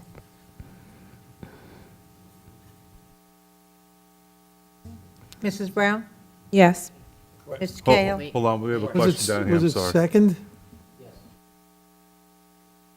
Cahill was a second. Mr. Cahill, seconded. Are you saying that this resolution's not going to get passed until September's meeting? Well, right, because you have to Everything is discussed. move it to adopt it, so that's the process, correct?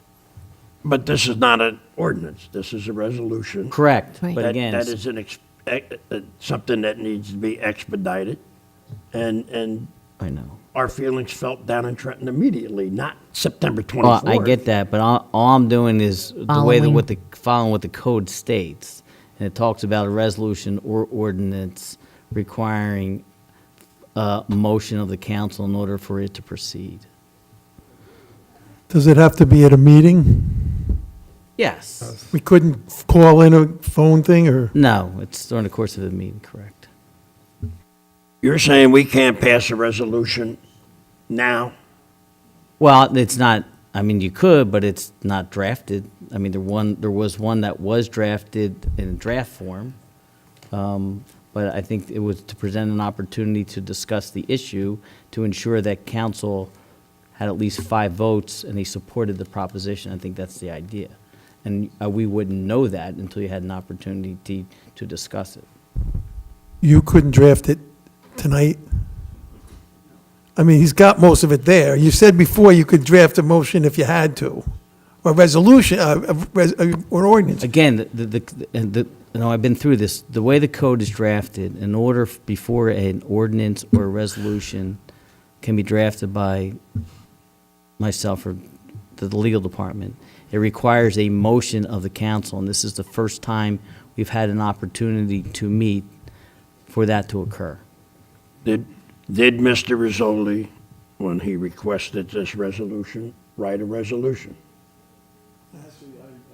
Did you submit a resolution? No, I requested it, but since then I have drafted something I can send to you and you can review it. Yeah, well, like I said, yeah, and I think there was, Kenny there was a draft as well, and I think he may have shared that with you. I wasn't sure or not.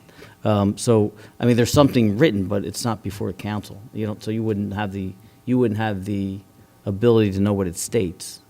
I don't know that you want to vote on What about a special meeting just to discuss this? We only need a quorum. That's council's prerogative.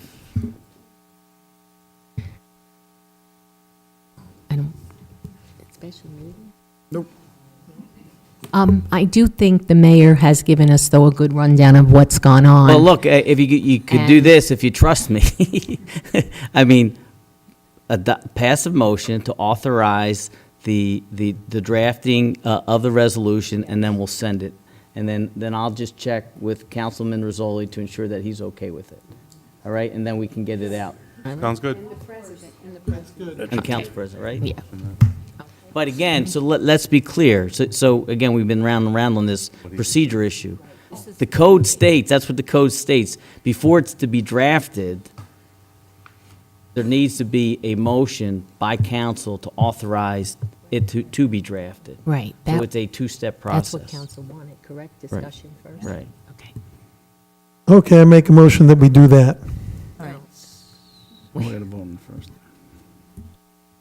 So, making a motion? So the motion is to rescind the prior motion, and then to authorize the department, the law department, to draft a resolution and consult with Councilman Rizzoli without the need of coming back and council president coming back and to send it out to the appropriate parties. Okay. Move it. All right. I'll second it again. All right. Second by Mr. Cahill. Mr. Rizzoli moved it. Mrs. Brown? Yes. Mr. Cahill? Yes. Dr. Greenberg? Yes.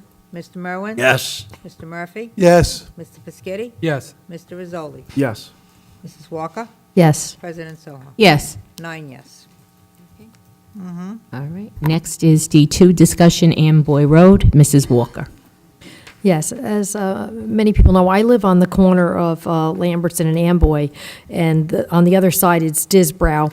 And we have to go back in time when the Carrington Woods development was built. That's on the Disbrow Road side. Before that development was built, the road used to come out almost down the hill on Amboy there. And before it was built, there were hardly any accidents. You might have a little minor fender bender, but there was no major accidents like now. So when they built the Carrington Woods development, what happened was Lambertson Road goes straight across to Disbrow now. We did put the flashing stop signs up a few years ago, and I live there, so I see what goes on. And I have noticed a decrease in the amount of people just rolling through the stop sign. I mean, you still get people, it amazes me, they slow down, but they don't completely stop. They kind of roll through. I see it on a daily basis. And as far as when you're coming from the Disbrow roadside, I understand the bushes are there, but it's more than just the bushes. If you go there, the stop sign is set so far back that if you know the area, you know that you have to pull up quite a bit, because what happens is there's a hill there. And you could stop and look, and there's no one coming. And then as you start crossing over to Lambertson Road, the speed limit's 40 miles an hour in Amboy. No one does 40 miles an hour. They come over that hill doing 60, 70 miles an hour. So when you're crossing over, you don't see anyone coming. And then all of a sudden, they're coming over the hill. And that's, I think, where the majority of the accidents are coming from, that angle. So the question is, what can we do to prevent it? Some people are saying a four-way stop sign. I don't think that would work. I spoke to a lot of emergency personnel, and they agree with me. Because of the hill, if you stop at the stop sign there are going to be so many rear-end collisions. I know that I wouldn't stop at a stop sign there because I would fear for my life, because the people would be coming over the hill. They'll slam into you. I thought that the best solution, of course, is having the light at Amboy and 34. Because if we could get the light the way we want it at Amboy and 34, it's going to prevent a lot of the traffic coming around Disbrow Road. But as we know, the wheels of government move very slowly. And we're going to have a light there, but it's going to take about 2 years. It's not exactly the light we want. It's not realigning the roads. So in the meantime, I suggested that we have some signs put up at the bottom of the hill and on the other side, coming towards 34 on Amboy, flashing signs that would say, slow down, dangerous intersection ahead. I spoke to the mayor about it. He's looking into getting those. We hope that'll help some people wake up a little. And I had suggested to the people in Ramley Knolls and Carrington Woods if they would consider us making Disbrow Road a one-way going from Amboy to 34, because most of the traffic is through traffic. It's not the residents there. And I feel in my heart that would stop most of the traffic accidents. I know the residents aren't too crazy about that idea, but I think it's something we might have to look into. And I know the engineer is not here tonight, so I can't ask her any questions. I just hope that the engineering department, I could sit with Nicole and we could discuss some of these ideas. But I know, Mayor, you're looking into the stop sign, signs that say slow down to intersection that flash. Again, for some information, just by chance, I was at an event last week about slow down in our town, and the head of the county traffic department was there, and I gave him an earful of this situation also. And he agrees, I think, with most common, it's never going to be a four-way stop. And most likely, a reduction in the speed limit is a very high hill to climb with the county to reduce the speed on the road.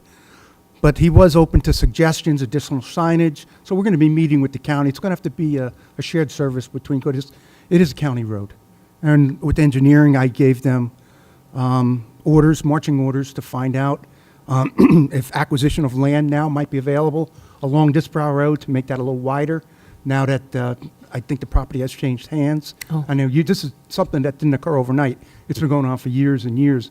And in the past, I think the township had plans to acquire property, and the owner at that time refused to sell the property, where it gets near narrow. And if you look down the gully, you see the old greenhouses. But to the left, if we could take 4 or 5 feet, we'd be able to widen the road and make it a much safer road. And then maybe realign the intersection. Instead of a sharp curve, it could be an L angle where you would get a stop sign before, and you wouldn't have to pick up enough speed by the time you got to Amboy. So there's a lot of ideas that are going to be thrown around, and we'll do whatever we can.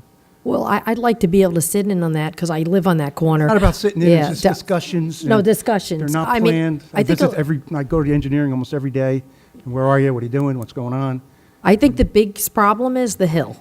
Because before, like I said, the street used to come out before at the bottom of the hill, and you were able to see. So with the hill there, you cannot see at all. I guess there's no way to us to make the traffic come around to that old road that used to be there, because it is open. It's an easement. Maybe that's something we could look into, because Again, it's we would very need county approval to have another cut onto Amboy Road, right? Are you saying close Disbrow at Amboy?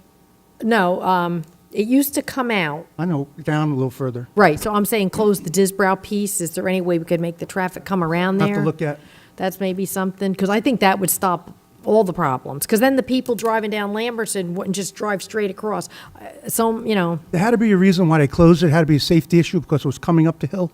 I can't see them closing a road. There were or why the hardly any county wouldn't allow accidents. that continue. Yeah, there were hardly any accidents there. Now, you hear screeching. Yeah. They don't hit a lot of times, but we had 2 bad accidents in the last month I'm there. well aware of them. And a lot of it is a speeding problem. But enforcement's on it. Kyla's still here. If there's trimming that needs to be done, we're gonna get on that. Our traffic and safety has the loppers in their cars. They're supposed to see a site problem, they're supposed to take care of it. Kyle said this is a little bit more advanced than that. We might have to be contacting some homeowners to get on their property and actually remove some landscaping that is overgrown over the years, but we're gonna need permission to do that. Well, the stop sign is set back quite a way. Now, people, if they stop there, they can't see down the hill. So really, they need to creep forward quite a bit to look down the hill, and I think a lot of people don't know that. So I don't know if there's something we could educate the people about that. I'm open to any suggestions that makes it a safer intersection, and we'll continue to work towards it. But this wasn't something that just came about. So that we might be able to get the signs, though. Getting worse now. Yeah, It seemed like the blinking stop signs worked for at least 2 years. They did And we saw a work. drastic reduction. Yes. Now I think everybody is just, and, they become invisible Madam at this point. Chairperson. People are concentrated, they're distracted driving, it's just, there's a lot of different Yeah, reasons one why. accident that happened last year, the girl said she was turning her radio, She and was she didn't adjusting the stop. radio, so any Yeah. sign and any light's not going to stop that. So we'll keep, but I right. appreciate, the Mr. council talking about it, and we'll do whatever we can. And, we might come back before the council and a recommendation to acquire some property. Yeah, I'd like to look into opening that closed piece. I mean, if you could take it right, I'll show you what I'm talking about. Okay. All right. Madam Chair. Yes, Mr. Berwin? Okay. I have gone out to this location and videoed the intersections, and I've shared them with the business administrator. I've shared them with Kyle. It clearly, not the only problem with that intersection at this time is definitely the overgrowth of vegetation that is cutting down on the site triangle in the area. Now, I spoke to the county engineer, and the county engineer advises that they are only responsible from curb to curb. The problem with the overgrowth is that it is beyond the curb, but it definitely is creating a problem on all four corners, all four ways. All right? The four-way stop, now, some people may not think that it's going to work. Some people may. That was a suggestion that I made because it's definitely the easiest and cheapest way to control the traffic, make everybody stop. When somebody goes, well, if they come over the hill at 70 miles an hour, they're going to hit somebody in the rear end. Well, that's an enforcement problem because if anybody's going in a 40-mile-an-hour zone, they're 30 miles an hour over the speed limit. All right, so if we're having a speeding problem out there, we need to have police officers out there. They're real all easy fixes to make this intersection a lot safer. I haven't been on a council for 6 years and lived on that corner. All right, but I've been on for 6 months, and damn, it's not going to stay that way. This intersection is going to get fixed. Real easy. Thank you. Anyone else for comments? Mrs. Greenberg? Dr. Greenberg? Yes, I would, first of all, like to thank two of the MUA workers that just happened to come upon the accident, Travis Nugent and John DeMarco. They pulled the two individuals out of the vehicle. The vehicle was on its roof like a turtle, and they got the people out. That intersection has been a problem. We've reached out to the state, we've reached out to the county multiple times. If you're heading north on Lambertson and you're at the stop sign on Amboy, when you look to the left, it does look clear. The car's coming over the hill. You could be out in the intersection, they don't see you, it's a short distance. I think signage would be great to put it there before that hill, dangerous intersection. And sometimes if you have, I know by the school, when there was a problem, they put markings in the road, whether it's slow down or dangerous intersection ahead. If you write that in the road, people see that. A lot of times they're not looking and, to the side, and why they miss it, I don't know. I'm not paying attention, peripheral vision, but maybe if it's right in the road, that would be of some help. But hopefully everyone now is on board and we can get something done between the county and state. Thank you, Mayor. Anyone else for comments? Mr. Pescitti? Yes, I recall Councilwoman Walker talking about this issue for quite a long time, and really, it's time to do something. What about like rumble strips on Amboy? I mean, will they do that? I mean, those rumble strips, you drive over them and it goes brrr. People slow down when they run over those things. Against a county road, they would have to make that decision. That's just an And we idea. frown against putting the rumble strips in the residential area because all night long, those people who live on Disbrow Road are going to hear boom, boom, boom, boom, boom, boom, boom, boom, boom, boom. all night long, and we've had some complaints where the rumble strips were in place, so. I see. But an option, we'll let the engineering decide. Madam Chairperson. Yes, If- Mr. Merwin. Just one of the Disbrow, of course, is a problem, but making it a one-way only creates a bigger problem because that's the only safe corridor to the only controlled intersection for that area of town to go to a traffic light. And that's how most of the public should be going. Instead of going up to 34 and Amboy, they should be going to Disbrow and 34 because it has a traffic light which controls the flow of traffic. All right, anyone else have any comments? Disbrow Road is a dangerous road. It's very dangerous for school buses. The fire trucks are not even allowed down it because it's so narrow. The people come around the corner speeding, you're almost in a head-on collision. So I don't think that's the best thing is for the state to put the light at Amboy and 34. That's what they should be doing. Yeah, that would alleviate a lot of the problems there, definitely. Anyone else, any comments? I think it's good. It's been a good discussion. I think it's good that the county, you've reached out and spoken with the county. I think we have some positives coming out of this, that we are going to be reducing all of the growth over there. I mean, this year we had a tremendous amount of rain, more so than in many years, I believe. So we have a lot of different things to look at and to take care of, because definitely it does need to be addressed. I think more, the signs, the warning signs are good as well. So hopefully we'll have some good news and we'll be able to share it with everyone very shortly. Anyone else? Okay. All right, so we make a motion? Yeah, Madam President, we have 3 executive session matters, Okay. contract negotiations, NL Industries litigation update, OB Thames litigation matter update, and then there's 3 resolutions, but we'll be going to executive session, and we will be reconvening, so we're going to be recessing to go into executive session. Yes. Yes. Because for purposes to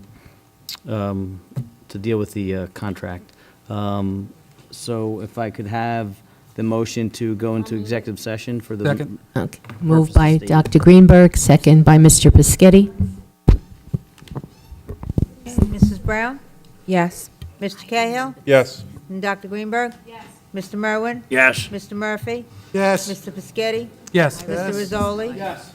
Mrs. Walker? Yes. President Soha? Yes. 9 yes.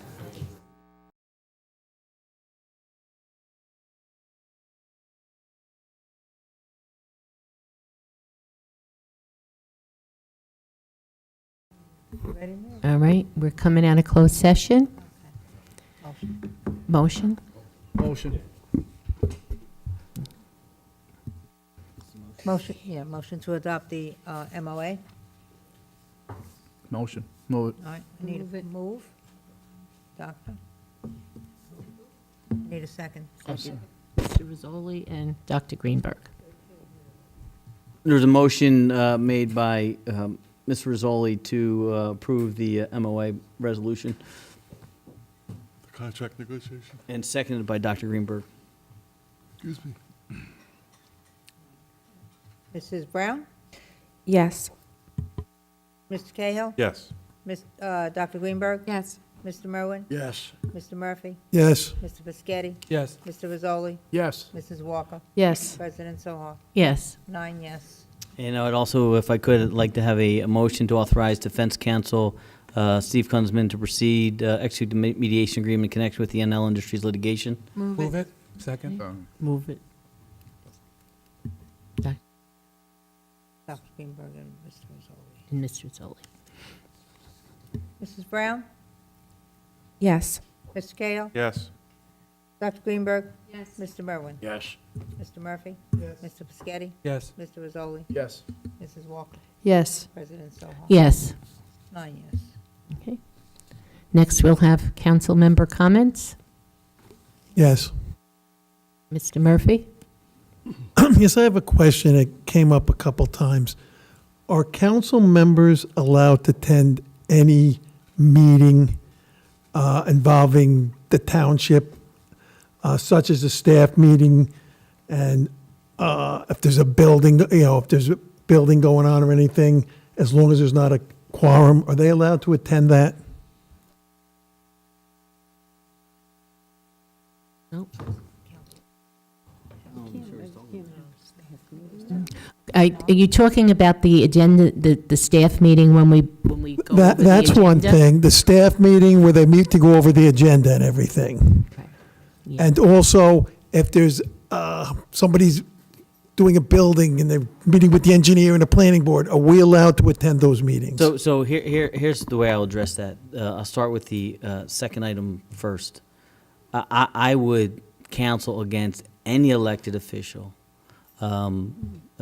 with respect to, again, without knowing the topic, but, you know, to the extent that there's a meeting between an applicant or a developer and the engineering department, I would strenuously counsel against that, because it just raises too many issues. Number one, for the staff, you know, remember, you're elected officials. So to the extent that an elected council member shows up at a meeting, that initially I think would be an uncomfortable position for the staff member who's present. And then also, you know, there may be, could be perceived as someone, that particular person advocating for development or being opposed to the development. And when you participate in those meetings, that can jeopardize future applications. So, you know, similarly, if you attend a planning or zoning board meeting, and I was going to, that you brought it up, I was going to bring that up because Ms. Walker had referenced the planning board meeting. Look, there's plenty of case laws to suggest that by virtue of you know, elected officials being present at a zoning board or planning board meeting, certainly I would counsel, and I'm sure the attorneys for the boards would say the same thing, any public comment for or against a particular application. And then it could even be that somebody's mere presence at such a hearing, you know, could be perceived one way or another. You just don't want to influence a board. Those are public boards. Those are independent bodies, and they need to make independent decisions. So you have to be very careful in those types of situations. So as your attorney, I would counsel against that.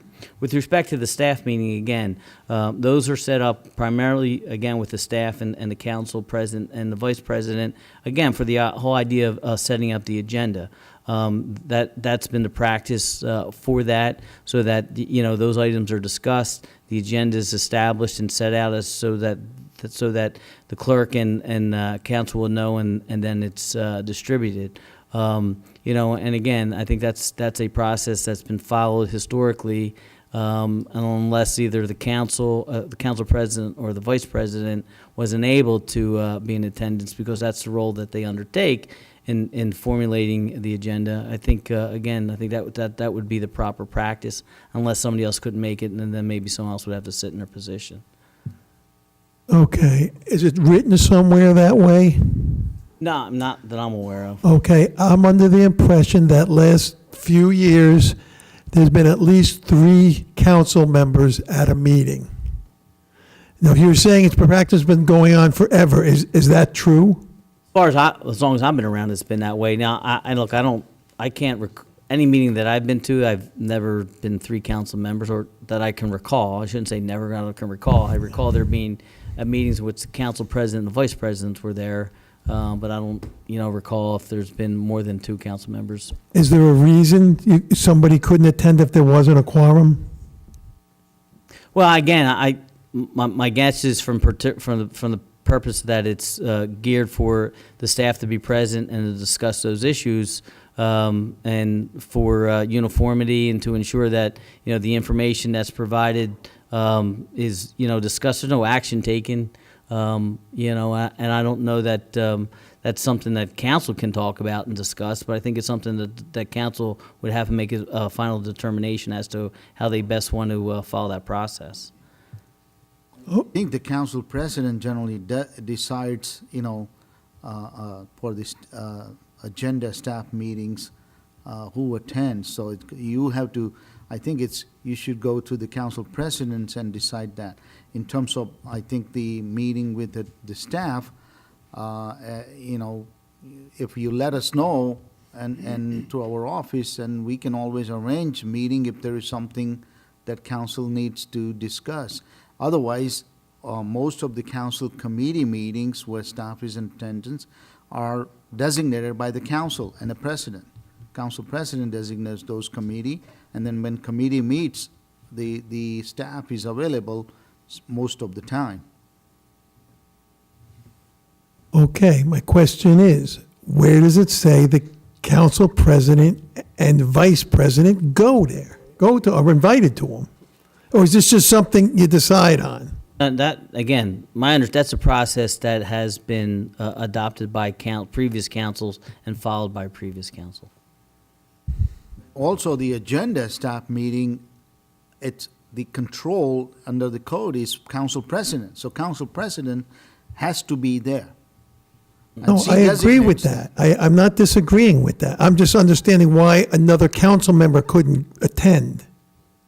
You know, yeah, but also you have to remember, in order to try to be fair, if you have one person, now, let's say you want to do it, John, well, you're retired. Dave is retired. Mark is retired. Before you know it, how do you now say, all right, John goes, Dave doesn't. Dave goes, Mark doesn't. That's a very tough thing to do. The way we have it set up this way is that usually if I can attend, I designated someone to go, and if I can, I do a phone connection. But, to have everybody going, this is a staff meeting, it's not a council meeting. This is for the staff to get all their work together and come forward with what the form of the agenda is going to be. So that's what we've done in the past. I believe, Mr. Cahill, you did it the same way? Yeah, it's not. Mr. Cahill, there was never 3 people at it when you were there? John, just get to the point, John. Who were you talking about? His question is. Yeah, no, I'm saying, you keep saying 3 people, so. His question is, if they don't violate the quorum, can a council person sit in on that meeting? No, I believe not, Dave. I think it's up to the council. I've had people pop into the meetings when I was council president. I didn't invite them, they just showed up. So, to Mr. Murphy's point, I don't think the council president is going to throw somebody out of a staff meeting. Oh, no, not at So- all. No, it's just that, right, nobody's going to throw anybody out. Right, once again, you have to maintain order. If the staff is there to strike all their information to do an agenda, they're not there to do an agenda with you or I. I'm not coming there to discuss anything or talk, and if a quorum ever showed up, I'll be the first to leave.